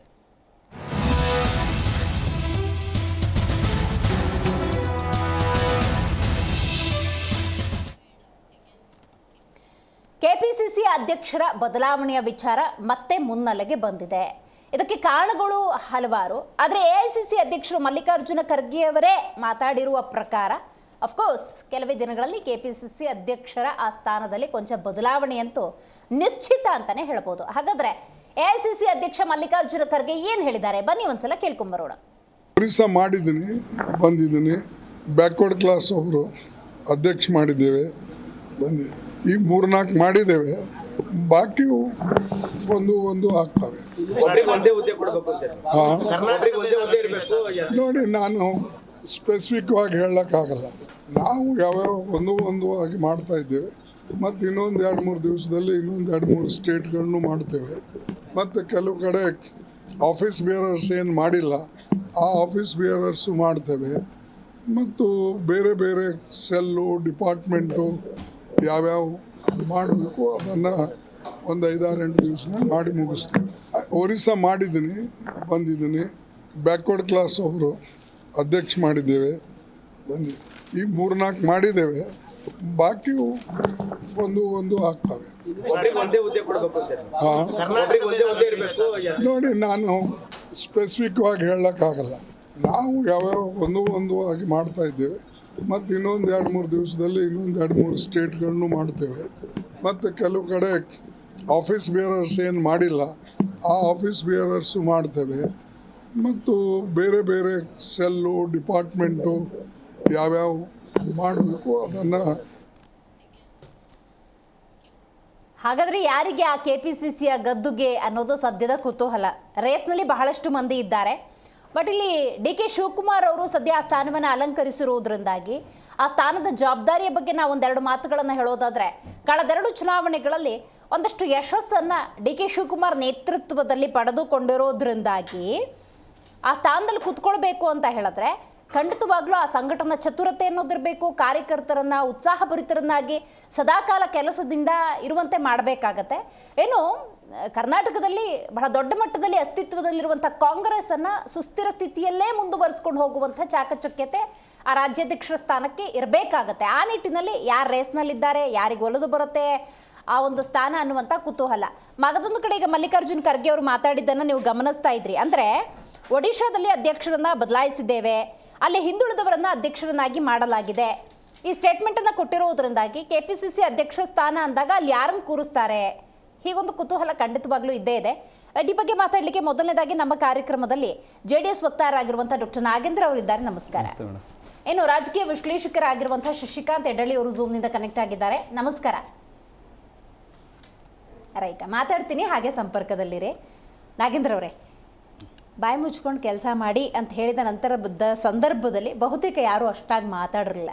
ಬಟ್ ತೆರೆ ಹಿಂದೆಲ್ಲ ಒಂದಷ್ಟು ಪ್ರಯತ್ನಗಳಂತೂ ಡೆಫಿನೆಟ್ಲಿ ನಡೀತಾನೆ ಇತ್ತು. ಇವತ್ತು ಮಲ್ಲಿಕಾರ್ಜುನ್ ಖರ್ಗೆ ಅವರು ಆ ಕುತೂಹಲಕ್ಕೆ, ಕೌತುಕದ ಪ್ರಶ್ನೆಗಳಿಗೆ ಒಂದು ಸಣ್ಣ ಕ್ಲೂ ಅಂತೂ ಕೊಟ್ಟಿದ್ದಾರೆ. ಅಫ್ಕೋರ್ಸ್ KPCC ಅಧ್ಯಕ್ಷ ಸ್ಥಾನ ಅಂದಾಗ ಬದಲಾವಣೆ ಹಲವು ಕಡೆ ಆಗಿದೆ, ಇನ್ನು ಕೆಲವು ಕಡೆ ಬಾಕಿ ಇದೆ. ಕರ್ನಾಟಕದಲ್ಲೂ ಆಗಬಹುದು. ರೇಸ್ನಲ್ಲಿರೋರು ಮತ್ತು ಯಾರಲ್ಲಿ ಕೂತ್ಕೋಬೋದು, ಇದೆಲ್ಲದ್ರ ಬಗ್ಗೆ ನಿಮ್ಮ ಸ್ಟೇಟ್ಮೆಂಟ್ ಏನು? ಮೇಡಮ್, ಇವತ್ತೇನಿದು ಬದಲಾವಣೆ ಜಗದ ನಿಯಮ ಅಂತೇನಿದೆಯೋ ಆ ಕಾನ್ಸೆಪ್ಟ್ನ ನಾವು ಇದನ್ನು ಸಾಮಾನ್ಯ ಮೇಡಮ್, ರಾಜಕೀಯದಲ್ಲಿ ಬದಲಾವಣೆಗಳಾಗಬೇಕು. ನಿರಂತರ ಬದಲಾವಣೆ ಆದಾಗ ಏನಾದರೂ ಒಂದು ಅಭಿವೃದ್ಧಿ ಆಗೋದು. ಈಗ DK ಶಿವಕುಮಾರ್ ಏನು 1 ಪವರ್ 1 ಶೇರಿಂಗ್ ಅನ್ನೋ ಒಂದು ಕಾನ್ಸೆಪ್ಟ್ ಮೇಲೆ ಇದ್ದಾರೆ. ಅದು ಕಾಂಗ್ರೆಸ್ ಒಂದು ಅಜೆಂಡಾ ಇದೆಯೋ ಆ ಪವರಲ್ಲಿ ಇವ್ರು ನೋಡೋಕೆ ಹೋದರೆ ಒಬ್ಬರಿಗೆ 4 ಪವರ್ ಇದೆ, 4 ಪೋರ್ಟ್ಫೋಲಿಯೋ ಇದೆ. ಒಂದು ನೀರಾವರಿ ಇಲಾಖೆ, ಬೆಂಗಳೂರು ನಗರ ಅಭಿವೃದ್ಧಿ, DCM ಸ್ಥಾನ ಮತ್ತು ಅಧ್ಯಕ್ಷ ಸ್ಥಾನ, ಈ ಥರ 4 ಸ್ಥಾನಗಳು ಒಬ್ಬರ ಕೈಯಲ್ಲಿದ್ದಾಗ ಅಲ್ಲಿನ ಇಲಾಖೆಗಳ ಅಭಿವೃದ್ಧಿ ಶೂನ್ಯ ಆಗುತ್ತೆ. ಸೊ ಇದನ್ನ ಮನಗೊಂಡ್ಕೊಂಡು ಅದು ತುಂಬ ಲೇಟ್ ಆಯ್ತು. ಈ ಒಂದು ಚಿಂತನೆ ಮಾಡ್ತಾರೆ, ತುಂಬ ಮನಗಾಣಕ್ಕೂ 1.25 ವರ್ಷ ಬೇಕಾಯ್ತು. ಇದನ್ನ ಇವರು ಪರಿಸ್ಥಿತಿ ಈ ಒಂದು ಇದನ್ನ ತಗೊಬೇಕಂದ್ರೆ 1.25 ವರ್ಷ ಟೈಮ್ ತಗೊಂಡ್ರು, ಅಂದ್ರೆ 2 ವರ್ಷ ಕಳೆದ್ರು ಅಲ್ಲಿಗೆ ಅಂತ ಹೇಳ್ಬಿಟ್ಟು. ಸೊ ಇವಾಗ ಏನಾಗುತ್ತೆ ಅಂದ್ರೆ, ಯಾಕೆ ಇವರು ಬದಲಾವಣೆ ಮಾಡಬೇಕು ಅನಿವಾರ್ಯ ಅಂತಂದ್ರೆ, ಈಗ ಇಲ್ಲಿ ಬದಲಾವಣೆ ಮಾಡಿಲ್ಲ ಅಂತಂದ್ರೆ ಅಲ್ಲಿನ ಒಳ ಪಕ್ಷಗಳಿಗೆ ಬಿಡಲ್ಲ ಅವ್ರಿಗೆ. ಏನೋ ಒಳ ಅಭ್ಯರ್ಥಿಗಳಿಗೆ ಟೀಮ್ ಕಟ್ಕಾ ಇದ್ದಾರೆ. ಸತೀಶ್ ಜಾರಕಿಹೊಳಿ ಟೀಮ್ ಇದೆ, ನನ್ನನ್ನು ಅಧ್ಯಕ್ಷ ಮಾಡಿ ಅಂತ ಎಲ್ಲೋ ಒಂದು ಕಡೆ ಅವ್ರು ಮುಂಚೆನಿಗೆ ಬರ್ತಾ ಇದ್ದಾರೆ. ಪರಮೇಶ್ವರ್ ಒಂದು ಕಡೆ ಎಲ್ಲೋ ಮುಂಚೆನಿಗೆ ಬರ್ತಾ ಇದ್ದಾರೆ. ಇದು ಕಡೆ ಇವ್ರು ನೋಡಿದ್ರೆ ಯಾರೋ ನಮ್ಮ ಮಲ್ಲಿಕಾರ್ಜುನ್ ಪ್ರಿಯಾಂಕಾ ಕಡೆಗೆ ನೋಡಿ ಅವರೆಲ್ಲ ಒಂದು ಕಡೆ ಮುಂಚೆನೆ ಎಲ್ಲ ಒಂದು ಗೇಮ್ ಪ್ಲಾನ್ ಮಾಡ್ತಾ ಇದ್ದಾರೆ, ನನ್ನ ಅಧ್ಯಕ್ಷ ಸ್ಥಾನ ಮಾಡಬೇಕು ಅಂತೇಳಿ. ಸೊ ಇವೆಲ್ಲ ನೋಡ್ತಾ ಇದ್ದಾಗ ಅವ್ರಿಗೆ ಜೇನುಗೂಡು ಕಲ್ಲಾಗ್ದಂಗೆ ಆಗುತ್ತೆ ಅಂತೇಳಿ ತಟಸ್ಥ ಕುಂತ್ಬಿಟ್ಟಿದೆ 2 ವರ್ಷ. ಯಾವುದೇ CM ಬದಲಾವಣೆ ಮಾಡಬಾರ್ದು, ಯಾವುದೇ ಪೋರ್ಟ್ಫೋಲಿಯೋಗಳು ಚೇಂಜ್ ಆಗಬಾರ್ದು, DK ಶಿವಕುಮಾರ್ ಅವ್ರದ್ದು ಮತ್ತು ಅಧ್ಯಕ್ಷ ಸ್ಥಾನ ಬದಲಾವಣೆ ಬಂತ. ಈಗ ಪರಿಸ್ಥಿತಿ ಅನಿವಾರ್ಯ, ಮಾಡಲೇಬೇಕು. ಮಾಡಲಿಲ್ಲ ಅಂದರೆ ಸ್ವಪಕ್ಷದಲ್ಲಿ ಪಕ್ಷನೇ ಉಳಿದ ಪರಿಸ್ಥಿತಿಗೆ, ಹೀನಾಯ ಪರಿಸ್ಥಿತಿಗೆ ಹೋಗ್ತಾ ಇದೆ. ಇವಾಗ ಏನು ಇವತ್ತು ನೋಡ್ತಾ ಇರ್ಬೋದು, ಅಧ್ಯಕ್ಷ ಸ್ಥಾನದಲ್ಲಿ ಕುತ್ಕೊಂಡು DK ಶಿವಕುಮಾರ್ ಅವರು ಒಂದು 10 ಜನ MLA ಗಳ ಕಡೆ ಸೇರಂಗಿಲ್ಲ. ಅವರು ಎಲ್ಲನೋ ಒಂದು ಔತಣ ಕೂಡಿದ್ರೆ ಅವ್ರಿಗೆ ಟೆನ್ಷನ್ ಸ್ಟಾರ್ಟ್ ಆಗುತ್ತೆ. ಎಲ್ಲ ಅಧ್ಯಕ್ಷ ಸ್ಥಾನಕ್ಕೆ ಏನೋ ಒಂದು ವ್ಯವಸ್ಥೆ ರೂಪಿಸ್ತಾ ಇದ್ದಾರಾ, ತಂತ್ರಗಾರಿಕೆ ಮಾಡ್ತಾ ಇದ್ದಾರಾ, ಇಲ್ಲ CM ಸ್ಥಾನಕ್ಕೆ ಏನೋ ತಂತ್ರಗಾರಿಕೆ ಮಾಡ್ತಾ ಇದ್ದಾರಾ ಅನ್ನೋ ಒಂದು ಚಿಂತೆಯಲ್ಲಿ ಏನಾಗ್ಬಿಡುತ್ತೆ. ಅಧ್ಯಕ್ಷ ಸ್ಥಾನ ಹೆಂಗಾರು ಮಾಡಿ ಉಳಿಸ್ಕೊಬೇಕಂತ DK ಶಿವಕುಮಾರ್ ತುಂಬ ಹೋರಾಟ ಮಾಡಿದ್ರು. ಆದರೆ ಹೈಕಮಾಂಡ್ ನಿರ್ಧಾರ ಮಾಡ್ಕೊಂತೀವಿ. ಇವಾಗಾದ್ರೂ ಅವ್ರಿಗೊಂದು ಜ್ಞಾನ ಬಂದಿದೆ ಅಂದ್ಕೊಂತೀವಿ ಮೇಡಮ್. ಈ ಒಂದು 1 ಪವರ್ ಶೇರಿಂಗಲ್ಲಿ 4 ಪೋರ್ಟ್ಫೋಲಿಯೋ ಇರೋದನ್ನ ನಾವು ಚೇಂಜ್ ಮಾಡಬೇಕಾಗುತ್ತೆ. ರಾಜ್ಯ ಜನ ಒಪ್ಪಲ್ಲ. ಕಾಂಗ್ರೆಸ್ ಇರೋ ಅಜೆಂಡಾ ಇದು, ಬೇರೆ ಎಲ್ಲೂ ಇಲ್ಲ. 1 ಮ್ಯಾನ್ 1 ಪವರ್ ಶೇರಿಂಗ್ ಅಂತೇಳಿ ಏನು ಕಾಂಗ್ರೆಸ್ ಅಜೆಂಡಾ ಇದ್ದು ನಾವು ರಾಜ್ಯ ಜನಕ್ಕೆ ಉತ್ತರ ಕೊಡೋಕ್ಕಾಗ್ತಾ ಇಲ್ಲ. ಜನಗಳು ಕೇಳಕ್ಕೆ ಸ್ಟಾರ್ಟ್ ಆಗಿದ್ದಾರೆ, ಕಾರ್ಯಕರ್ತರು ಕೇಳಕ್ಕೆ ಸ್ಟಾರ್ಟ್ ಆಗಿದ್ದಾರೆ. ನಮ್ಮ ಅಜೆಂಡಾ ಏನು ಕಾಂಗ್ರೆಸ್ಸಲ್ಲಿ 1 ಮ್ಯಾನ್ 1 ಪವರ್ ಶೇರಿಂಗು. ಸೊ ಇಲ್ಲಿ ಯಾಕೆ 1 ಮ್ಯಾನ್ಗೆ 4 ಪವರ್ ಕೊಟ್ಟಿದ್ದೀರಿ ಅನ್ನೋ ಪ್ರಶ್ನೆಗಳು ಕಾಡ್ತಾ ಇದ್ದಾವೆ. ಹೀಗಾಗಿ ಇವತ್ತು ಏನೋ ಡೆಲ್ಲಿಯಲ್ಲಿ ಕೂಡ ಅವರು ಏನೂ ನಡೀಲಿಲ್ಲ ಮೇಡಮ್. ಅವ್ರದ್ದು ಇಲ್ಲಿಂದ ದಂಡಯಾತ್ರೆ ಹೋದ್ರು ಡೆಲ್ಲಿಗೆ, ಏನಾದರೂ ಮಾಡ್ತೀವಿ ನಾವು, ಏನೋ ಬದಲಾವಣೆ ಮಾಡ್ತೀವಿ, ಡೆಲ್ಲಿ ನಮ್ಮ ಕಪಿಮುಷ್ಟಿಗೆ ತರ್ತೀವಿ ಅಂತ ಹೋದ್ರು. ಆದರೆ ಇಲ್ಲಿ ನೋಡಿರ್ಬೋದು ಯಾವ್ಯಾವ ಥರ ಸ್ಕೀಮ್ಗಳು ತಂದ್ರು ಅಂತ. ಇದೇ ಸ್ಕೀಮ್ಗಳಲ್ಲಿ ಅಲ್ಲಿ ಚೇಂಜ್ ಆದ್ವು. ಇಲ್ಲಿ ಗೃಹಲಕ್ಷ್ಮಿ ಬಂತು 2,000 ಆದರೆ ಅಲ್ಲಿ ಗೃಹಲಕ್ಷ್ಮಿ 2,500 ಮಾಡಿದ್ರು. ಆದರೂ ಆ ಸ್ಕೀಮ್ಗಳನ್ನ ಜೀರೋ ಮಾಡೋಕ್ಕೋರು ಜನ. ಅಂದರೆ ಅವ್ರಿಗೆ ಗೊತ್ತಾಗ್ತದೆ ಜನಕ್ಕೆ ಬುದ್ಧಿವಂತ ಇದೆ ಮೇಡಮ್. ಇವತ್ತು ಜನನ ಅಷ್ಟು ಸುಲಭವಾಗಿ ಇವತ್ತು ಏನು ಕರ್ನಾಟಕದಲ್ಲಿ ಜನ ಒಂದು ಮನೆನೇ ಕೊಟ್ಟು ಇವತ್ತು ಸಿದ್ದರಾಮಯ್ಯ ಮುಖ ನೋಡ್ಕೊಂಡು ಏನು ಇವತ್ತು 138 ಸೀಟ್ ಸಿಗ್ತೋ ಅದೇ ರೀತಿ ಡೆಲ್ಲಿ ಸಿಗುತ್ತೆ ಅನ್ನೋ ಭಾವನೆ ಇಲ್ಲ ಮೇಡಮ್. ಜನಗಳು ಬದಲಾಗಿದ್ದಾರೆ. ಯಾಕಂದ್ರೆ ಇವ್ರ ಗ್ಯಾರಂಟಿಗಳು ಈಗಾಗಲೇ ಹಿಮಾಚಲ ಪ್ರದೇಶದಲ್ಲಿ ಕೈ ಬಿಟ್ರು. ಯಾಕೆ ಕೈ ಬಿಟ್ಟರು? ಇದೆ ಮೇಡಮ್. ಇವತ್ತು ಟೆಕ್ನಾಲಜಿ ಮುಂದೆ ಇದೆ, ಅಡ್ವಾನ್ಸ್ ಟೆಕ್ನಾಲಜಿ ಇದೆ. ಈಗ ಏನು ಚೆನ್ನಾಗುತ್ತೋ ಸೋಷಿಯಲ್ ಮೀಡಿಯಾದಲ್ಲಿ ಇಮಿಡಿಯೇಟ್ ಅದು ಗೊತ್ತಾಗುತ್ತೆ. ಹಂಗಾಗಿ ಜನ ಯಾಮರ್ಸ್ಬೋದು ಅಂತ ಒಂದ್ಸರಿ ಜನ ಯಾಮರ್ಬೋದು. ಅದು ಏನೋ ಸಿದ್ದರಾಮಯ್ಯ ಮುಖ ನೋಡಿ ಜನ ಯಾಮರ್ಬೋದು. ಪದೇ ಅದೇ ಥರ ಜನ ಯಾಮರ ಮೇಡಮ್. ಇವತ್ತು ಇವ್ರು ಕೊಟ್ಟಿರೋ ಸ್ಕೀಮ್ ಅಲ್ಲಿ ವಿಫಲ ಆಗಿದೆ. ಒಂದೇ ಒಂದು ಠೇವಣಿ ಇಲ್ಲ, ಅಲ್ಲಿ ಒಂದೇ ಒಂದು MLA ಕ್ಯಾಂಡಿಡೇಟ್ ಇಲ್ಲ. ಅಂದರೆ ಇವ್ರ ಮನಸ್ಥಿತಿನ ಕಾಂಗ್ರೆಸ್ ಅವ್ರನ್ನ ಆಲ್ರೆಡಿ ಜನ ತಿರಸ್ಕಾರ ಮಾಡಿದ್ದಾರೆ ಮೇಡಮ್. ಈ ಗ್ಯಾರಂಟಿಗಳು ಏನು ನಡೆಯಲ್ಲ, ಏನು ಇಲ್ಲೇನು ಕರ್ನಾಟಕದಲ್ಲಿ ಅಷ್ಟೇ 7 ಕೋಟಿ ಜನಸಂಖ್ಯೆ ಬಂದ್ಬಿಟ್ಟು ಇವ್ರ ಮನೆ ಮುಂದೆ ಬಂದು ಕೇಳಿಲ್ಲ ನಮ್ಗೆ ಉಚಿತವಾಗಿ ಏನಾದ್ರು ಕೊಡಿ ಅಂತ. ಏನು ಇವತ್ತೇನು ಪಂಚ ಗ್ಯಾರಂಟಿಗಳು ಕೊಟ್ಬಿಟ್ಟು 7 ಕೋಟಿ ಜನ ಏನು ತುಪ್ಪದಲ್ಲಿ ಅನ್ನ ತಿಂತಾ ಇದ್ದಾರಾ, ಏರೋಪ್ಲೇನಾಗ ಓಡಾಡ್ತಾ ಇದ್ದಾರಾ, ಕಾರುಗಳಲ್ಲಿ ಓಡಾಡ್ತಾ ಇದ್ದಾರಾ? ಎಲ್ಲೋ ಒಂದು ಕಡೆ ಹೇಳ್ತಾರೆ ನಾವು ಕೊಡ್ತಾ ಇರೋ ಒಂದು ಗ್ಯಾರಂಟಿ ಗೃಹಲಕ್ಷ್ಮಿಯಲ್ಲೇ ಬೋರ್ವೆಲ್ ಹಾಕ್ಸ್ಕೊಂಡ್ರು ಅಂತ ಹೇಳ್ತಾರೆ. ಎಲ್ಲೋ ಒಂದು ಕಡೆ ಹೇಳ್ತಾರೆ ನಾವು ಕೊಟ್ಟಿರೋ ಗೃಹಲಕ್ಷ್ಮಿಯಲ್ಲೇ ಕಾರ್ ತಗೊಂಡ್ರು ಅಂತಾರೆ. ಎಲ್ಲೋ ಒಂದು ಕಡೆ ಹೇಳ್ತಾರೆ ನಾವು ಕೊಟ್ಟಿರೋ ಗೃಹಲಕ್ಷ್ಮಿಯಲ್ಲೇ ಇವ್ರು 2,000 ರೂಪಾಯಿ ಮನೆ ಕಟ್ಕೊಂಡ್ರು ಅಂತ. ಇಂಥ ಒಂದು ಸ್ಟೇಟ್ಮೆಂಟ್ ಕೊಟ್ಕೊಂಡು ಜನನ ಮೂಡ್ರು ಮಾಡ್ತಾ ಇದ್ದಾರೆ ಮೇಡಮ್. ಇವತ್ತು ಕಾಂಗ್ರೆಸ್ಗೆ ಸರಿಯಾದ ಪಾಠನ ಡೆಲ್ಲಿಯಲ್ಲಿ ಕಲ್ಸ್ಬಿಟ್ಟಿದ್ದಾರೆ. ಆಮೇಲೆ ಈ ದೇಶದಲ್ಲೇ ಕಾಂಗ್ರೆಸ್ ಇನ್ನು ಉಳಿಯಲ್ಲ ಮೇಡಮ್. ಇವತ್ತು ಏನು ಗ್ಯಾರಂಟಿಗಳು ಬಂದಿದಾವಲ್ಲ, BR ಪಾಟೀಲ್ ಅವ್ರಿಗೆ ನೋಡ್ಬೇಕಾಯ್ತು. ಅವರೇ ಸ್ವತಃ CM ಸಲಹೆಗಾರ ಇವತ್ತು ಮನನೊಂದು ರಾಜೀನಾಮೆ ಕೊಡ್ತಾರೆ. ಈ ಅನುದಾನಗಳು ವಿಫಲ ಆಗಿದ್ದಾವೆ, ನಮ್ಮ ಕ್ಷೇತ್ರಗಳ ಅಭಿವೃದ್ಧಿ ಇಲ್ಲ ಅನ್ನೋ ಒಂದು ಪರಿಸ್ಥಿತಿ. ಇವೆಲ್ಲ ಮನಗೊಂಡಾಗ ಏನಾಗುತ್ತೆ, ಎಲ್ಲೋ ಒಂದು ಕಡೆ ನಾವು ಸರಿಯಾದ ದಾರಿಗೆ ಹೋಗ್ತಾ ಇಲ್ಲ ಅಂತ ಇವತ್ತು ಮಲ್ಲಿಕಾರ್ಜುನ್ ಖರ್ಗೆ ಮನಗೊಂಡ್ಕೊಂಡು ಇವಾಗ ಅಧ್ಯಕ್ಷ ಸ್ಥಾನದ ಬದಲಾವಣೆ ಪಕ್ಷನ ಗಟ್ಟಿ ಹಿಡಿಬೇಕು ಮೇಡಮ್. ಈ ಪರಿಸ್ಥಿತಿ ತುಂಬ ಅವರಿಗೆ ಚಿಂತಾಜನಕ ಪರಿಸ್ಥಿತಿ. ಕರ್ನಾಟಕದ ಸುವರ್ಣ ಬಾಗಿಲ್ ಅಂದರೆ ಹೆಬ್ಬಾಗಿಲ್ ಅಂದರೆ ದಕ್ಷಿಣ ಭಾರತ, ಹೆಬ್ಬಾಗಿಲ್ ಕರ್ನಾಟಕ. ಈ ಸಮಯ ಕೂಡ ನಾವು ಮಾಡಿದ್ರೆ ಪಕ್ಷ ನಮ್ಮ ಕೈಯಲ್ಲಿ ಉಳಿಯಲ್ಲ ಅಂತ ಮನಗೊಂಡಂತ ಏನು ಹೈಕಮಾಂಡ್ ಮಲ್ಲಿಕಾರ್ಜುನ್ ಅವರು ಈ ಕೂಡಲೇ ಏನಾದರೂ ಒಂದು ಮನಸ್ಥಿತಿಗೆ ಬದಲಾವಣೆ ಮಾಡ್ಕೊಂಡು ಚೇಂಜ್ ಮಾಡೋಕೆ ಪರಿಸ್ಥಿತಿ. ನೀವು ಪಕ್ಷದ ಅಸ್ತಿತ್ವದ ಬಗ್ಗೆ ಮಾತಾಡ್ತಿರೋದ್ರಿಂದಾಗ ನಾನು BJP ಮತ್ತು JDS ನ ಅಸ್ತಿತ್ವದ ಬಗ್ಗೆ ಮಾತಾಡಬೇಕು. ಇನ್ ಡೀಟೇಲ್ ಆಗಿ ನಾನು ಮಾತಾಡ್ತೀನಿ. ಇದೀಗ ನಮ್ಮ ಕಾರ್ಯಕ್ರಮದಲ್ಲಿ ಕಾಂಗ್ರೆಸ್ ವಕ್ತಾರರಾಗಿರುವಂತಹ ಸತ್ಯಪ್ರಕಾಶ್ ಅವರು ಜಾಯ್ನ್ ಆಗಿದ್ದಾರೆ ಝೂಮ್ ನಿಂದ. ನಮಸ್ಕಾರ ಸತ್ಯಪ್ರಕಾಶ್ ಅವ್ರಿಗೆ. ನಮಸ್ತೆ, ನಮಸ್ಕಾರ. ರೈಟ್. ಕೆಪಿಸಿಸಿ ಈಗ ಅಧ್ಯಕ್ಷರ ಸ್ಥಾನದ ಬದಲಾವಣೆ ಯಾವಾಗ? ಸತ್ಯಪ್ರಕಾಶ್ ಅವರೇ, ಡಿ ಕೆ ಶಿವಕುಮಾರ್ ಅವರು ಆ ಸ್ಥಾನವನ್ನು ಅಲಂಕರಿಸಿದಾಗ ಅತ್ಯುತ್ತಮ ಫಲಿತಾಂಶವನ್ನ ಕೊಟ್ಟಿದ್ದಾರೆ. ಹಾಗಾಗಿ ಆ ಸ್ಥಾನದಲ್ಲಿ ಕೂತ್ಕೋಬೇಕು ಅಂತ ಹೇಳಿದ್ರೆ ಅದೇ ಒಂದು ಗಟ್ಟಿತನ ಬೇಕು, ಆ ಸಂಘಟನಾ ಚತುರತೆ ಬೇಕು, ಆ ಚಾಣಕ್ಷತನ ಬೇಕು, ಮತ್ತು ಕಾರ್ಯಕರ್ತರನ್ನ ಪಕ್ಷವನ್ನ ಜೊತೆಯಲ್ಲಿ ತಗೊಂಡು ಹೋಗುವಂತಹ ಸಮಾನ ಮನೋಭಾವ ಅನ್ನೋದು ಬೇಕಾಗತ್ತೆ. ಸೊ ಬಹಳ ಜವಾಬ್ದಾರಿಯುತ ಸ್ಥಾನ. ಸೊ ಏನ್ ಚರ್ಚೆ ಆಗ್ತಿದೆ ಸರ್ ಪಕ್ಷದಲ್ಲಿ? ನೋಡಿ, ಮೊದಲನೇದಾಗಿ ನಮ್ಮ JDS ವಕ್ತಾರರು ಬಹಳಷ್ಟು ಪಾಪ ಅವ್ರದೇ ಮನೆ ಒಂದು 3 ಬಾಗ್ಲಾಗಿದೆ. ಅಲ್ಲಿ GT ದೇವೇಗೌಡರು ಮತ್ತೆ ಇನ್ನೊಂದು 12 ಜನ ಬಜೆಟ್ ಆದ್ಮೇಲೆ ಬರ್ತೀನಿ ಅಂತ ನಾನೇ ಮೊನ್ನೆ ಪೇಪರ್ ಅಲ್ಲಿ ನೋಡಿದೆ. ಕುಮಾರಸ್ವಾಮಿ ಅವರು ಫೋನ್ ಮಾಡಿದ್ರೆ ಯಾವ MLA ಎತ್ತುತ್ತಾ ಇಲ್ಲ ಅಂತ ಗೊತ್ತಾಯ್ತು. ಇವೆಲ್ಲ ಪಕ್ಕಕ್ಕೆ ಇಡೋಣ, ಆಮೇಲೆ ಅವ್ರ ಬಗ್ಗೆ ಹೇಳ್ತೇನೆ. ಮೊದಲನೇ ನೋಡಿ, ನಮ್ಮ ಪಕ್ಷದ ಅಧ್ಯಕ್ಷರ ಸ್ಥಾನ ಯಾವ್ದು ಖಾಲಿ ಇಲ್ಲ. ಈಗ ಇದಾರೆ ಎಲೆಕ್ಟೆಡ್ ಅಧ್ಯಕ್ಷರು ಅವಾಗ್ಲೇ ಇದಾರೆ. ಅವರು ನಮ್ಮ DCM ಆಗಿದ್ದಾರೆ. ಸಮಯ ಬಂದಾಗ, ಸಮಯ ಕೂಡ್ ಬಂದಾಗ, ಯಾವಾಗ ನಮ್ಮ ಹೈಕಮಾಂಡ್ ಅವ್ರಿಗೆ ಹೆಂಗೆ ಈಗ ಒಡಿಸ್ಸಾದಲ್ಲಿ ಬದಲಾವಣೆ ಮಾಡಬೇಕು ಅಂತ ಭಕ್ತಚರಣ್ ದಾಸ್ ಅವ್ರನ್ನ ಮಾಡಿದ್ರು, ಆತರ ಇಲ್ಲಿ ಬೇಕಂದ್ರೆ ಮಾಡ್ತೀವಿ. ಅದಕ್ಕೆ ನಮ್ಗೆ ಯಾರ ಸಲಹೆ ಸೂಚನೆಗಳು ಬೇಕಾಗಿಲ್ಲ. JDS ಅವರು, BJP ಅವರು ತಮ್ಮ ಮನೆಯಲ್ಲಿರೋದು ನೋಡ್ಕೊಳ್ಳಿ. ಅಲ್ಲಿ ನೋಡಿ, ಇವಾಗ ಪ್ರಾಬ್ಲಮ್ ಇರೋದು ಯಾರ್ದು ಅಂದ್ರೆ JDS ಅವ್ರದ್ದು ಹಾಗೂ BJP ಅವ್ರದ್ದು. BJP ಅವ್ರದ್ದು ನಿಮ್ಗೆ ಗೊತ್ತಾಗ್ತಾ ಇದೆ, ಅಲ್ಲಿ ಯತ್ನಾಳ್ ಅಂಡ್ ಟೀಮು ಅವರು ಹರಸಾಹಸ ಮಾಡ್ತಾ ಇದಾರೆ. ಈ BSP ಯಡಿಯೂರಪ್ಪ ಅವರ ಮಗ BY ರಾಘವೇಂದ್ರ ವಿಜಯೇಂದ್ರ ಯಾರಿದ್ದಾರೆ, ಇವರೊಬ್ಬ ಬಚ್ಚ ಅಂತ ರಮೇಶ್ ಜಾರಕಿಹೊಳಿ ಹೇಳ್ತವ್ರೆ. ಬಹುತೇಕ MLAಗಳು ಇವ್ರ ಮಾತು ಯಾರು ಕಿವಿಡೆ ಕಿಮ್ಮತ್ ಕೊಡ್ತಾ ಇಲ್ಲ. ನಮ್ದ್ರಲ್ಲಿ ಆತರ ಏನಿಲ್ಲ. ನಮ್ದ್ರಲ್ಲಿ ಏನಂದ್ರೆ, ಆದ್ರೆ ಬೈ ಚಾನ್ಸ್ ಏನಂದ್ರೆ ಈ ಅಧ್ಯಕ್ಷನ ಚೇಂಜ್ ಮಾಡಿದ್ರೆ ನಮ್ಮನ್ನ ಪರಿಗಣಿಸಿ ಅಂತ 2-3 ಜನ ರೇಸ್ ಅಲ್ಲಿ ಇದ್ದಾರೆ. ಅದು ಸ್ವಾಭಾವಿಕ. ಒಂದು ರಾಜಕೀಯ ಅಂದ್ಮೇಲೆ ಎಲ್ಲರಿಗೂ ಆಸೆ ಇರುತ್ತೆ, ನಾನು KPCC ಅಧ್ಯಕ್ಷ ಆಗ್ಬೇಕು ಅಂತ ಇರುತ್ತೆ. ಅವ್ರವ್ರು ಹೋಗ್ಬಿಟ್ಟು ತಮ್ಮ ಅನಿಸಿಕೆಗಳನ್ನ ಹಂಚ್ಕೊಂಡ್ ಬರ್ತಾರೆ ಅಲ್ವಾ. ಇವತ್ತು ಬೀದಿ ರಂಪ ಮಾಡ್ತಾ ಇರೋದು ಯಾರು ಅಂದ್ರೆ BJP ಅಲ್ಲಿ ನಡೀತಾ ಇದೆ. JDS ಅಂತೂ ತನ್ನ ಅಸ್ತಿತ್ವವನ್ನು ಮುಗಿಸ್ಬಿಟ್ಟಿದ್ದಾರೆ ಕುಮಾರಸ್ವಾಮಿ ಅವರು. ಅಲ್ಲಿ ರೇವಣ್ಣ ಕಥೆನು ಮೋರರ್ಲೆಸ್ ಮುಗಿತು. ಅವ್ರ ಮಕ್ಕಳಿಬ್ರು ಪಾಪ ಜೈಲ್ ಪಾಲಾಗಿ ಒಬ್ರು ಹೊರಗೆ ಬಂದ್ರೆ ಇನ್ನೊಬ್ರು ಇನ್ನ ಜೈಲಲ್ಲೇ ಕಳೀತಾವ್ರೆ. ಹಾಸನಲ್ಲಿ ಅವ್ರಿಗೆ ಕಿವಿಡೆ ಕಿಮ್ಮತ್ತಿಲ್ಲ. ನಮ್ಗೆ ಹೇಳ್ತಾರ ಅಲ್ಲಿ 0 ಬಂತು, ಇಲ್ಲಿ 0 ಬಂತು. ನಿಮ್ಮ ಕ್ಷೇತ್ರಗಳೇ ಕಳ್ಕೊಂಡ್ರಲ್ರಿ ಪಾಪ. ಹುಡುಗ ನಿಖಿಲ್ ಕುಮಾರಸ್ವಾಮಿನ ಕರ್ನಾಟಕದ ಅಭಿಮನ್ಯು ಮಾಡಕ್ ಬಿಟ್ರಿ, 3ನೇ ಸೋಲು. ಹೈಜಾಕ್ ಮಾಡಿದ್ರೆ ಏನಾಗುತ್ತೆ? ಕಾರ್ಯಕರ್ತರಿಲ್ಲ, ಕಾಂಗ್ರೆಸ್ ಪಕ್ಷದ ಕಾರ್ಯಕರ್ತರಿದ್ರ ನಿಮ್ಗೆ?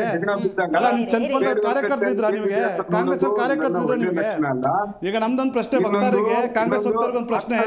ನಿಮಗೆ ಇಷ್ಟೊಂದು ಇತಿಹಾಸ ಇರುತ್ತೆ ಕಾಂಗ್ರೆಸ್ಗೆ, ಚನ್ನಪಟ್ಟಣದಲ್ಲಿ ಯಾಕೆ ಕಾರ್ಯಕರ್ತರಿಲ್ಲ ನಿಮ್ಗೆ ಕಾಂಗ್ರೆಸ್ ಇಂದ? 11 MLAಗಳಿದ್ದಾರೆ, ಎಲ್ಲ 12 ಜನ ನಾವು ಸೇರ್ತೀವಿ ಅಂತ. ಅವ್ರು ಇನ್ನೊಂದು ಹೇಳಿದಾರೆ, 6 ತಿಂಗಳು 8 ತಿಂಗಳು 1 ವರ್ಷ ಮುಂಚೆನೆ ಸೇರ್ಬಿಟ್ಟಿದ್ರೆ ಯಾವ ತಂಟೆನೂ ಇರ್ತಿರ್ಲಿಲ್ಲ. ರಾಹುಲ್ ಗಾಂಧಿ ಅವ್ರು ಇಲ್ಲಿ ಪಾದಯಾತ್ರೆ ಮಾಡೋಗ್ಲೇ ನಾವೆಲ್ಲ ರೆಡಿ ಇದ್ವಿ ಸೇರೋಕೆ. ಅವ್ರು ನಮ್ಮ ಮನೆಗ್ ಬರ್ತೀನಿ ಅಂದ್ರು. ದೇವೇಗೌಡರು ಬಂದ್ಬಿಟ್ಟು ಕಣ್ಣೀರ್ ಹಾಕಿದಕ್ಕೆ ದೊಡ್ಡ ಮನುಷ್ಯನಿಗೆ ನಾವೇನು ಮಾಡೋದು ಚೆನ್ನಾಗಿರಲ್ಲ ಅಂತ ಹೇಳ್ಬಿಟ್ಟು ಇಲ್ಲಿದ್ವಿ. ನಮ್ಗೆ ಕಿವಿಡೆ ಕಿಮ್ಮತ್ತು ಇಲ್ಲ. ನಾನು ಇಷ್ಟು ವರ್ಷದಿಂದ ಕೆಲಸ ಮಾಡ್ತಾ ಇದ್ದೀನಿ. ಇವಾಗ ಬಂದ್ಬಿಟ್ಟು ನಿಖಿಲ್ ತಂದ್ಬಿಟ್ಟು ಅಧ್ಯಕ್ಷರು ಮಾಡ್ತಾರಂತೆ. ಮೊನ್ನೆ 3 ಸೋಲು ಕಂಡಿರುವ ನಿಖಿಲ್ನ ನೀವು ಅಧ್ಯಕ್ಷರು ಮಾಡಿದ್ರೆ 7-8 ಸತಿ ಕತೆ ಏನಾಗ್ಬೇಕು? ಇದು ಪರ ವಿರೋಧ ಅಂತಲ್ಲ, ಸೋತೋರಿಗೆ ಗೆಲ್ಲೋದಕ್ಕೆ ಅವಕಾಶ ಇರುತ್ತೆ.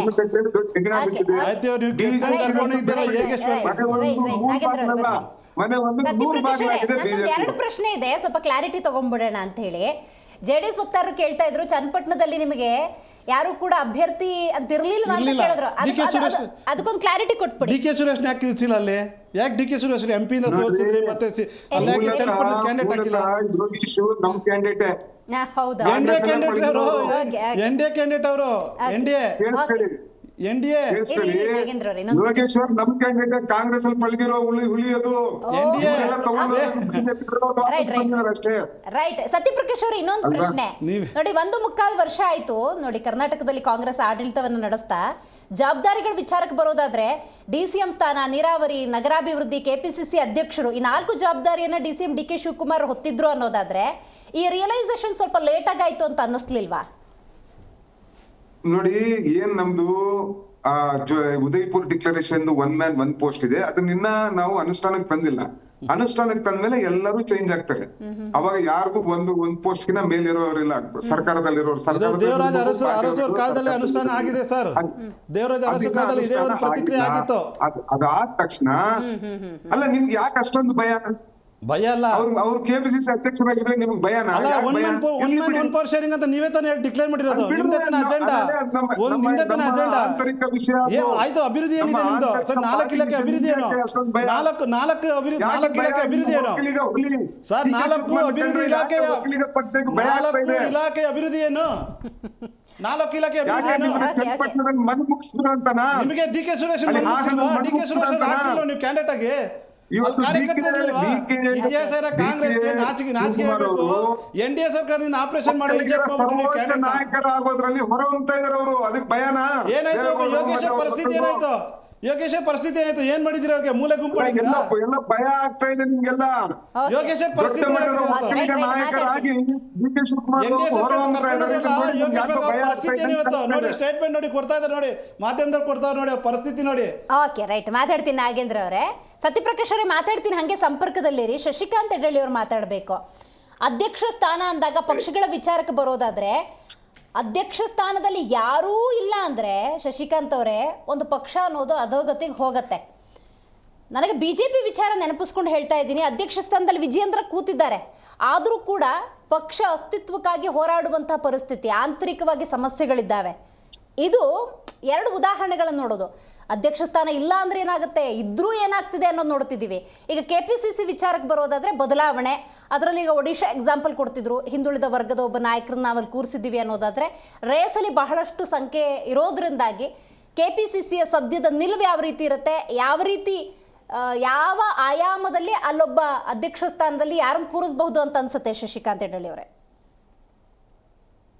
ಅಧ್ಯಕ್ಷಗಿರಿ ಅನ್ನೋದು ಆಯಾ ಪಕ್ಷಗಳಿಗೆ ಸಂಬಂಧಪಟ್ಟದ್ದು, ಅದು ಸರ್ಕಾರ ಅಲ್ಲ. ಕರೆಕ್ಟ್. ಒಂದೊಂದು ಪಕ್ಷಗಳು, ನಾನು ಹೇಳ್ತಾ ಇರೋದು, ಒಂದು ಕಾಂಗ್ರೆಸ್ ಅಂದ್ರೆ ಕಾಂಗ್ರೆಸ್ ಪಕ್ಷ, ಅದು ಆ ಪಕ್ಷಕ್ಕೆ ಸಂಬಂಧಪಟ್ಟಂತ ವ್ಯವಹಾರಗಳನ್ನ ಆ ಪಕ್ಷದವರು ತೆಗೆದುಕೊಳ್ತಾರೆ. ಬಿಜೆಪಿ ಸಂಬಂಧಪಟ್ಟವ್ರು ಬಿಜೆಪಿ ಅವರು ತೆಗೆದುಕೊಳ್ತಾರೆ. ಇಲ್ಲೇನಾಗಿದೆ ಅಂತಂದ್ರೆ ಎಲ್ಲಾ ಪಕ್ಷದವ್ರು ಏನ್ ಮಾಡ್ತಾ ಇದ್ದಾರೆ, ಒಂದು ತಮ್ಮ ಬೆರಳನ್ನ ಬೇರೆ ಕಡೆ ತೋರಿಸ್ತಾ ಹೋಗ್ತಾ ಇದ್ದಾರೆ. ನೋಡಿ, ನಿಮ್ದು ಇದರಲ್ಲಿ ಮನೆಯೊಂದು 3 ಬಾಗಿಲು ಅಂತ ಹೇಳ್ಬಿಟ್ಟು ಇನ್ನೊಂದು 3 ಬೆರಳುಗಳು ಇವ್ರ ಕಡೆಗೆ ತೋರಿಸ್ತಾ ಇರ್ತಾರೆ. ಆದ್ದರಿಂದ ಈ 3 ಪಕ್ಷಗಳನ್ನ ನೋಡ್ಕೊಳ್ಳಿ ನೀವು, ಯಾರೂ ಸಹಿತ ಆತ್ಮಾವಲೋಕನ ಮಾಡುವಂತ ಕೆಲಸ ಮಾಡ್ತಾ ಇಲ್ಲ. ಯಾಕೆ ನಮ್ಮ ಪಕ್ಷದಲ್ಲಿ ಹೀಗಾಗ್ತಾ ಇದೆ ಅಂತಿಲ್ಲ, ಯಾಕೆ ಪಕ್ಷವನ್ನು ಮೀರಿ ವ್ಯಕ್ತಿಗಳು ಬೆಳೀತಾ ಇದ್ದಾರೆ ಅಂತ ಯೋಚನೆ ಮಾಡ್ತಾ ಇಲ್ಲ, ಯಾಕೆ ನಮ್ಮ ಪಕ್ಷ ಈ ರೀತಿಯಾದಂತಹ ಒಳ ಜಗಳ ಬನ ಜಗಳದಲ್ಲಿ ಒದ್ದಾಡ್ತಾ ಇದೆ ಅಂತ ಯಾವ ಪಕ್ಷದವರು ಯೋಚನೆ ಮಾಡ್ತಾ ಇಲ್ಲ. ಇವ್ರೇನ್ ಮಾಡ್ತಾರೆ ಅಂತಂದ್ರೆ, ತಮ್ಮದಲ್ಲಿರ್ತಕ್ಕಂಥ ತಮ್ಮ ಮನೆಯ ಸಮಸ್ಯೆಗಳನ್ನ ಮರೆಮಾಚಲಿಕ್ಕೆ ಮತ್ತೊಂದು ಪಕ್ಷದತ್ತ ಮತ್ತೊಬ್ಬ ವ್ಯಕ್ತಿಯತ್ತ ಬೆರಳು ತೋರಿಸ್ತಾನೆ ಹೋಗ್ತಾ ಇದ್ದಾರೆ. ಹಾಗಾದಾಗ ಇರುವ 3 ಪಕ್ಷಗಳಲ್ಲಿ ಕರ್ನಾಟಕದಲ್ಲಿ ಯಾವುದು ಒಳ ಜಗಳ ಇಲ್ಲ, ಬನ ಜಗಳ ಇಲ್ಲ, ಅಧ್ಯಕ್ಷಗಿರಿಗೆ ಸಮಸ್ಯೆ ಫೈಟಿಂಗ್ ಇಲ್ಲ ಅಂತ ದಯವಿಟ್ಟು ಇವರೆಲ್ಲ ತಿಳಿಸ್ಬಿಡ್ಲಿ ನೋಡೋಣ. ಅಂದ್ರೆ ಪ್ರತಿಯೊಬ್ಬರೂ ಸಹಿತ ತಮ್ಮ ಮನೆ ಸಮಸ್ಯೆಗಳಿದ್ದಾವೆ, ಅವುಗಳನ್ನ ಬಗೆಹರಿಸಿಕೊಳ್ಳದೆ ನೀವು ಯಾಕೆ ಮತ್ತೊಬ್ಬ ಪಕ್ಷಕ್ಕೆ ಮತ್ತೊಬ್ಬ ಅಧ್ಯಕ್ಷರ ಬಗ್ಗೆ ಮಾತಾಡ್ತೀರಿ? ಇದು ಮೊದಲನೇ ಪ್ರಶ್ನೆ. ಆದ್ದರಿಂದ ನಿಮಗೆ ನೈತಿಕವಾಗಿ ಆ ಹಕ್ಕುಗಳು ಇಲ್ಲ, ಜವಾಬ್ದಾರಿ ಇಲ್ಲ. ಮೊದಲು ಮಾಡಬೇಕಾಗಿರೋದು ಕೆಲಸ, ನನ್ನ ಮನೆ ಪ್ರಾಬ್ಲಮ್ ಅಲ್ಲಿದೆ, ನನ್ನ ಮನೆ ಬತ್ತಿ ಉರಿತಾ ಇದೆ, ನನ್ನ ಮನೆಯಲ್ಲಿ ಹಲವಾರು ಬನಗಳಾಗಿದ್ದಾವೆ, ಇವುಗಳನ್ನ ಹೇಗೆ ಬಗೆಹರಿಸಿಕೊಳ್ಳಬೇಕು ಅನ್ನುವುದನ್ನು ಆಯಾ ಪಕ್ಷಗಳು ಯೋಚನೆ ಮಾಡಿದ್ರೆ ನಿಜಕ್ಕೂ ಸಹಿತ ಈ ಹೆಚ್ಚು ವಾದ ವಿವಾದಗಳು ಇರೋದಿಲ್ಲ ಮೇಡಮ್. ಅದಕ್ಕಿಂತ ಆ ನಂತರ ಕಾಂಗ್ರೆಸ್ ಬಗ್ಗೆ ಹೇಳ್ತಾ ಇದ್ದೀನಿ. ನಾನು ಕಾಂಗ್ರೆಸ್ ಪರನೂ ಅಲ್ಲ, ವಿರೋಧನೂ ಅಲ್ಲ. ನಾನು ಕಾಂಗ್ರೆಸ್ ಬಗ್ಗೆ ಹೇಳ್ಬೇಕು. ಕಾಂಗ್ರೆಸ್ ನಲ್ಲಿ ಈಗ ಅಧ್ಯಕ್ಷಗಿರಿ ಒಬ್ರು ಅಧ್ಯಕ್ಷರಿದ್ದಾರೆ, ಅವರ ಅವಧಿ ಮುಗಿದಿದೆ, ಅವ್ರೀಗಾಗಲೇ 3-4 ಹುದ್ದೆಗಳಿದ್ದಾವೆ. ಆದ್ದರಿಂದ ಅವರನ್ನ ಬದಲಾಯಿಸಬೇಕು ಅಂತ ಹೇಳ್ಬಿಟ್ಟು ಯೋಚನೆ ಮಾಡ್ತಾ ಇದ್ದಾರೆ. ಬದಲಾಯಿಸಿದ್ರೆ ನಮಗೆ ಚಾನ್ಸ್ ಸಿಕ್ಕಲಿ ಅಂತ 1-2-3 ಜನ ಪ್ರಭಾವಶಾಲಿಗಳು ಪ್ರಯತ್ನ ಮಾಡ್ತಾ ಇದ್ದಾರೆ. ತಪ್ಪೇನಿಲ್ಲ. ಈಗ ಒಂದು ಪೋಸ್ಟ್ ಖಾಲಿ ಆಗುತ್ತೆ ಅಂತಂದ್ರೆ ಆ ಪೋಸ್ಟಿಗೆ ನಾನು ಪ್ರಯತ್ನ ಮಾಡೋದ್ರಲ್ಲಿ ತಪ್ಪಿಲ್ಲ. ಆದ್ದರಿಂದ ಕಾಂಗ್ರೆಸ್ ಪಕ್ಷದಲ್ಲಿ ಅವರು ನೀತಿ ನಿಲುವುಗಳು ಏನಿದಾವೆ ಅವುಗಳನ್ನ ಅವರು ಬದಲಾಯಿಸ್ತಾರ, ಅದು ಇಟ್ಕೊಳ್ತಾರ, ಆ ಪಕ್ಷಕ್ಕೆ ಸಂಬಂಧಪಟ್ಟಂತದ್ದು. ಬಿಜೆಪಿ ಪಕ್ಷದಲ್ಲಿರ್ತಕ್ಕಂಥ ನಿಲುವುಗಳು ಬಿಜೆಪಿಗೆ ಸಂಬಂಧಪಟ್ಟಂತದ್ದಾಗಿರ್ತವೆ. ಆದ್ದರಿಂದ ಇಲ್ಲಿ ಇರ್ತಕ್ಕಂತ ಸಮಸ್ಯೆಗಳು ಏನು ಅಂತಂದ್ರೆ, ಜನರ ಸಮಸ್ಯೆ, ಆಳುವ ಪಕ್ಷವಾಗಿ ಜನರ ಸಮಸ್ಯೆಗೆ ನೀವು ಸ್ಪಂದಿಸಬೇಕಾದದ್ದು ಕಾಂಗ್ರೆಸ್ ಪಕ್ಷದ ನೇತೃತ್ವ ಸರ್ಕಾರದ ಕೆಲಸ ಅಲ್ವಾ? ವಿರೋಧ ಪಕ್ಷ ಕಿತ್ತಾಡ್ಲಿ, ಜಗಳಾಡ್ಲಿ, ಅವ್ರ ಹಣೆ ಬರ, ಜಗಳಾಡ್ತಾ ಅವರೇ ತಾವೇ ಕೊಲ್ಯಾಪ್ಸ್ ಆಗಿ ಹೋಗ್ತಾರೆ. ಅದು ಸಹಿತ ಸಂತೋಷ ಪಡ್ಬೇಕಂತ ವಿಚಾರ ಕಾಂಗ್ರೆಸ್ನವ್ರಿಗೆ.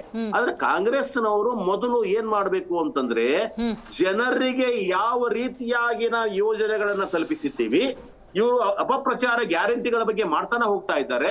ಜನರಿಗೆ ಹೋಗಿ ಅವ್ರನ್ನ ಹೇಗೆ ಕನ್ವಿನ್ಸ್ ಮಾಡಬೇಕು, ಹೇಗೆ ನೋಡಿ ನಾವು ಇಷ್ಟೊಂದು ಉಚಿತವಾದಂತ ಕೊಡುಗೆಗಳನ್ನ ಕೊಟ್ಟಿದೀವಿ, ಆ ಕೊಡುವುದರಿಂದ ಆಗಿರ್ತಕ್ಕಂಥ ಆರ್ಥಿಕ ಪಲ್ಲಟಗಳು, ಬದಲಾವಣೆಗಳು, ಲಾಭಗಳು ಏನಿದೆ ಅಂತ ಜನರಿಗೆ ತೋರಿಸುವ ಕೆಲಸವನ್ನ ಮಾಡಬೇಕಾಗಿದೆ. ಅದು ಬಿಟ್ಟು ಅಧ್ಯಕ್ಷಗಿರಿ ಆಗುತ್ತೆ, ಅದು ಖಾಲಿ ಆಗುತ್ತೆ, ನಾನು ಇನ್ನೊಬ್ಬನು ಮಾಡ್ತಾ ಇದ್ದೀನಿ, ಗುಂಪುಗಾರಿಕೆ ಮಾಡ್ತಿದ್ದೀನಿ, ಭೋಜನ ಸಭೆಗಳನ್ನ ಮಾಡ್ತೀನಿ ಅನ್ನೋದಿದೆಯಲ್ವಾ, ಇವು ನಿಜಕ್ಕೂ ಸಹಿತ ನಿಮಗೆ ಜನಪರ ಕಾಳಜಿ ಇಲ್ಲ ಅನ್ನುವುದನ್ನ ತೋರಿಸುತ್ತೆ. ಆದ್ದರಿಂದ ಅಧ್ಯಕ್ಷಗಿರಿ ಅನ್ನೋದು ಏನ್ ಪ್ರೈಮ್ ಮಿನಿಸ್ಟರ್ ಹುದ್ದೆ ಅಲ್ಲ, ಅದು ಸರ್ಕಾರದ ಹುದ್ದೆನೂ ಅಲ್ಲ, ಅದು ಒಂದು ಪಕ್ಷಕ್ಕೆ ಸಂಬಂಧಪಟ್ಟದ್ದಾಗಿದೆ. ಇನ್ನು DK ಶಿವಕುಮಾರ್ ಅವರು ಈಗ ಹಲವಾರು ಜನ ಕಾಂಗ್ರೆಸ್ನವರು ಪ್ರಯತ್ನ ಮಾಡ್ತಾರೆ, ಮಾಡ್ಲಿ ಬೇಡ ಅನ್ನೋದಿಲ್ಲ. ಆದ್ರೆ DK ಶಿವಕುಮಾರ್ ಇದಾರಲ್ಲ, ಕಾಂಗ್ರೆಸ್ ಪಕ್ಷವನ್ನ ಆಡಳಿತಕ್ಕೆ ತರಲಿಕ್ಕೆ ಅವ್ರದ್ದು ಕಾಂಟ್ರಿಬ್ಯೂಷನ್ ಇದೆ. ಇವತ್ತು ಸಹಿತ ಅವ್ರಿಗೆ ಇರ್ತಕ್ಕಂಥ ಶಕ್ತಿ, ಸಾಮರ್ಥ್ಯ, ಸಂಘಟನಾ ಚಾತುರ್ಯತೆ ಇದೆಯಲ್ಲ, ಅದನ್ನ ನಲ್ಗಳೆಯಕ್ ಆಗೋದಿಲ್ಲ. ಅವ್ರ ಮೇಲಿರೋ ಆರೋಪಗಳು ಅವೆಲ್ಲವೂ ಬೇರೆ, ಅದ್ರ ಬಗ್ಗೆ ಭಿನ್ನವಾದ ಇನ್ನೊಂದು ಚರ್ಚೆ ಮಾಡಬಹುದು. ಅದನ್ನ ಯೋಚನೆ ಮಾಡ್ಬೇಕು. ಆದ್ದರಿಂದ ನೀವು ಮೊದಲನೇದಾಗಿ ಈಗ DK ಶಿವಕುಮಾರ್ ಅಸಮರ್ಥರಾಗಿದ್ದಾರಾ, ಅವರು ಇಲ್ಲಿವರೆಗೂ ಚುನಾವಣೆಗಳನ್ನ ಸೋತಿದ್ದಾರಾ, ಪಕ್ಷಗಳಿಗೆ ಡ್ಯಾಮೇಜ್ ಮಾಡಿದಾರಾ, ಸಮಸ್ಯೆಗಳನ್ನ ಕ್ರಿಯೇಟ್ ಮಾಡಿದಾರಾ, ಗುಂಪುಗಾರಿಕೆಯನ್ನು ಹುಟ್ಟು ಹಾಕಿದಾರಾ, ಇವುಗಳನ್ನ ಪ್ರಶ್ನಿಸಬೇಕಾಗಿದೆ. ಇವುಗಳಿಗೆ ಎಸ್ ಹೌದು ಅನ್ನೋದಿದ್ರೆ ಮೊದಲು ಅವರಿಂದ ಕೆಳಗಡೆ ಇಳಿಸ್ರಿ ಅನ್ಬೋದು ನಾವು. ಆದ್ರೆ ಇವು ಯಾವ ಇಲ್ಲ ಅಂದ್ಮೇಲೆ ಅದೇನೋ ಹೈಕಮಾಂಡ್ ಅಂತ ಇದೆ ಅಲ್ವಾ, ಅವರು ಕೂತ್ಕೊಂಡು ಯೋಚನೆ ಮಾಡ್ತಾರೆ. ಇವತ್ತು ಹೇಳ್ತಾ ಇದ್ದೀನಿ ಕೇಳಿ, DK ಶಿವಕುಮಾರ್ ಅವ್ರನ್ನ ಅಲ್ಲಾಡಿಸೋದು ಸುಲಭದ ಕೆಲಸ ಅಲ್ಲ. ಯಾಕೆಂದ್ರೆ ಅವ್ರು ಅಲ್ಲಾಡಿಸಿದ್ರೆ ಸರ್ಕಾರವೇ ಕೊಲ್ಯಾಪ್ಸ್ ಆಗುತ್ತೆ. ನಿಮ್ಗೆ ಅವ್ರ ರೂಟ್ಸ್ಗಳು, ಅವ್ರ ಬೇರುಗಳು ಎಲ್ಲೆಲ್ಲಿದಾವೆ ಅಂತ ಗೊತ್ತಿಲ್ಲ. ಆದ್ದರಿಂದ ಇವಾಗ ಖರ್ಗೆ ಸಾಹೇಬ್ರು ಹೇಳಿದ್ದಾರೆ, ಬದಲಾವಣೆ ಆಗಬೇಕು. ಆದ್ರೆ ಯಾವ ರೀತಿಯ ಬದಲಾವಣೆ ಅನ್ನೋದು ಅರ್ಥ ಮಾಡ್ಕೋಬೇಕು. ಇವ್ರೇನಾದ್ರು 50-50 2 ವರ್ಷ ಮಾಡಿದ್ರೆ DK ಶಿವಕುಮಾರ್ ಅವ್ರನ್ನ ಚೀಫ್ ಮಿನಿಸ್ಟರ್ ಮಾಡ್ತಾರ, ಅಲ್ಲಿ ಬೇರೆಯವರು ಸತೀಶ್ ಜಾರಕಿಹೊಳಿ ಅವ್ರನ್ನ ಅಧ್ಯಕ್ಷರು ಮಾಡ್ತಾರ, ಗೊತ್ತಿಲ್ಲ ಅವ್ರ ಪ್ಲಾನಿಂಗ್ ಏನು ಅಂತ ಹೇಳ್ಬಿಟ್ಟು. ಆದ್ರೆ DK ಶಿವಕುಮಾರ್ ಅಧ್ಯಕ್ಷಗಿರಿಯಿಂದ ಕೆಳಗಡೆ ಇಳಿಸಿದ್ರೆ ಅದಕ್ಕಿಂತ ಹೆಚ್ಚಿನ ಸ್ಥಾನಮಾನ ಕೊಡ್ಬೇಕಾಗುತ್ತೆ. ಇದು ಅವರು ಸುಮ್ಮನೆ ಇರೋದಿಲ್ಲ ಯಾರು ಸಹಿತ.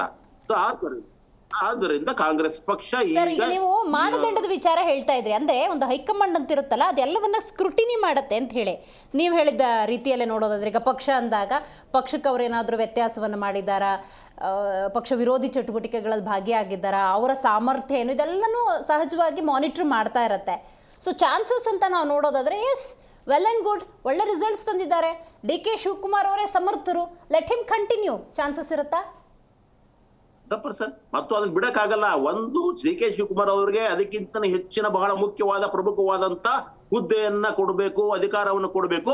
ಇಲ್ಲ ಅಂದ್ರೆ ಅವ್ರನ್ನ ಮುಂದುವರಿಸಬೇಕು. ಇದು ಬಿಟ್ರೆ ಕಾಂಗ್ರೆಸ್ ಬೇರೆ ದಾರಿಗಿಲ್ಲ ಈ ಸದ್ಯಕ್ಕೆ. ಆದ್ದರಿಂದ DK ಶಿವಕುಮಾರ್ ನೀವ್ ಏನೇ ಹೇಳಿದ್ರು ಸಹಿತ ಅವ್ರಿಗಿರ್ತಕ್ಕಂತ ಈ ರಾಜಕೀಯ ಚಾಣಾಕ್ಷತೆ ಇದೆಯಲ್ಲ, ಅದು ಬೇರೆ ನಾಯಕರಲ್ಲಿ ಕಂಡು ಬರ್ತಾ ಇಲ್ಲ. ಆದ್ದರಿಂದ DK ಶಿವಕುಮಾರ್ ಹಲವಾರು ಸಾರಿ ಕಾಂಗ್ರೆಸ್ ಪಕ್ಷಕ್ಕೆ ಆಪದ್ಬಾಂಧವರಾಗಿದ್ದಾರೆ. ಇವತ್ತವರೆಗೂ ಅವರು ನಿಯತ್ತನ್ನು ಕೆಡಿಸ್ಕೊಳ್ಳಿಲ್ಲ. ಖರ್ಗೆ ಬೇರೆ ಬೇರೆಯವರು ಹಲವಾರು ಸತಿ ತಮ್ಮ ಈ ಕಡೆ ಓಲಾಡಿದ್ರು ಸಹಿತ ಇವ್ರು ಎಂತ ಕಷ್ಟ ಬಂದ್ರು ಜೈಲ್ಗೆ ಹಾಕಿದ್ರು, ಜೈಲ್ಗೆ ಹಾಕಿದ್ರು, ಅವ್ರ ಮೇಲೆ ಆರೋಪಗಳನ್ನು ಮಾಡಿದ್ರು, ಅವ್ರ ಮೇಲೆ ಬೇಕಾದಷ್ಟು CBI ತನಿಖೆ, ED ತನಿಖೆ ಎಲ್ಲವನ್ನೂ ಮಾಡಿಸಿದ್ರು. ಬೇರೆ ಯಾರಾದ್ರೂ ಆಗಿದ್ರೆ ಅಜಿತ್ ಪವಾರ್ ಹಾಗೆ ಸದ್ಯಕ್ಕೆ ಪಕ್ಷವನ್ನ ತೊರೆದು ಇನ್ನೊಂದು ಪಕ್ಷ ಸೇರಿ ಅಲ್ಲೆಲ್ಲ ಹುದ್ದೆಗಳನ್ನು ಚೀಫ್ ಮಿನಿಸ್ಟರ್ ಆಗಬಹುದಂತ ಎಲ್ಲಾ ಚಾನ್ಸಸ್ಗಳು ಇತ್ತಲ್ವಾ DK ಶಿವಕುಮಾರ್ ಅವರಿಗೆ. ಆದ್ರೆ ಅವು ಎಲ್ಲವನ್ನು ಬಿಟ್ಟಿದ್ದಾರೆ ಮನುಷ್ಯ. ಅದ್ರ ಅರ್ಥ ದೊಡ್ಡ ತ್ಯಾಗಜೀವಿ ಅಂತಲ್ಲ, ಮುಂದೆ ಇನ್ನೂ ಹೆಚ್ಚಿನ ಅಧಿಕಾರ ಸಿಕ್ಕತ್ತೆ ಅನ್ನುವ ಆಲೋಚನೆ ಕ್ರಮದಲ್ಲಿ ಅವರು ಹಲವಾರು ತ್ಯಾಗಗಳನ್ನು ಮಾಡಿದ್ದಾರೆ. ಅದೇ ರೀತಿಯಾಗಿ ಸಿಕ್ಕ ಹುದ್ದೆಯಲ್ಲಿ ಅವರು ಎಷ್ಟು ಲಾಭ ಮಾಡ್ಕೋಬೇಕು ಅದನ್ನೂ ಮಾಡ್ಕೊಂಡಿದ್ದಾರೆ. ಸೊ ಈ ರೀತಿಯಾಗಿ ಈ ಸದ್ಯಕ್ಕೆ ಕಾಂಗ್ರೆಸ್ ಪಕ್ಷಕ್ಕೆ DK ಶಿವಕುಮಾರ್ ಅತ್ಯಂತ ಅನಿವಾರ್ಯ. ರೈಟ್. ಇನ್ನೊಂದು ವಿಚಾರ ನೀವು ಪ್ರಸ್ತಾಪ ಮಾಡಿದ್ರೆ, ಈಗ ರಾಜ್ಯಾಧ್ಯಕ್ಷ ಸ್ಥಾನ ಅನ್ನುವಂಥದ್ದು ಯಾವುದೋ ಒಂದು ಸರ್ಕಾರದ ಹುದ್ದೆ ಅಲ್ಲ ಅನ್ನುವಂಥ ಸೆಂಟೆನ್ಸನ್ನ ನೀವು ಪ್ರಯೋಗ ಮಾಡಿದ್ದಕ್ಕೆ ಕೇಳ್ತಾ ಇದ್ದೀನಿ. ಹೌದು, ಯಾವುದೋ ಒಂದು ಪಕ್ಷದ ಅಧ್ಯಕ್ಷ ಸ್ಥಾನ ಅಂದರೆ ಅದೇನು ಸರ್ಕಾರದ ಹುದ್ದೆ ಅಲ್ಲ.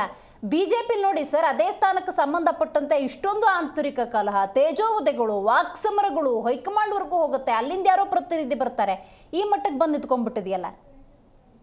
ಅಲ್ಲ, ಬಿಜೆಪಿಯಲ್ಲಿ ಇರತಕ್ಕಂಥ ಸಮಸ್ಯೆ ಬೇರೆ. ಯಾಕಂದ್ರೆ ಅಲ್ಲಿ ಬಿಜೆಪಿಗೆ 2 ಹೈಕಮಾಂಡ್ ಇದಾವೆ, ಇಲ್ಲಿ ಕಾಂಗ್ರೆಸ್ಗೆ ಒಂದೇ ಹೈಕಮಾಂಡ್ ಇರೋದು. ಬಿಜೆಪಿಗೆ 2 ಹೈಕಮಾಂಡ್ ಇದಾವೆ, ಒಂದು ಬಿಜೆಪಿ ಹೈಕಮಾಂಡ್, ಇನ್ನೊಂದು RSS ಹೈಕಮಾಂಡ್. ಇದು ಗೊತ್ತಿರ್ತಕ್ಕಂಥದ್ದೇ. ಸೊ ಇಲ್ಲಿ ಏನಾಗ್ತಾ ಇದೆ ಅಂದ್ರೆ ಎರಡೂ ಸಹಿತ ಮೇಲಾಟಕ್ಕೆ ಒದ್ದಾಡ್ತಾ ಇದ್ದಾವೆ. ಇವಾಗ ಯತ್ನಾಳ್ ಇಷ್ಟೆಲ್ಲ ಪಕ್ಷ ವಿರೋಧಿ ಚಟುವಟಿಕೆ ಮಾಡಿದ್ರು ಸಹಿತ ಇವತ್ತಿನವರೆಗೂ ಅವರನ್ನ ಹೊರಗಡೆ ಹಾಕ್ಲಿಕ್ಕೆ ಸಾಧ್ಯತೆಗಳು ಯಾಕಾಗಿಲ್ಲ?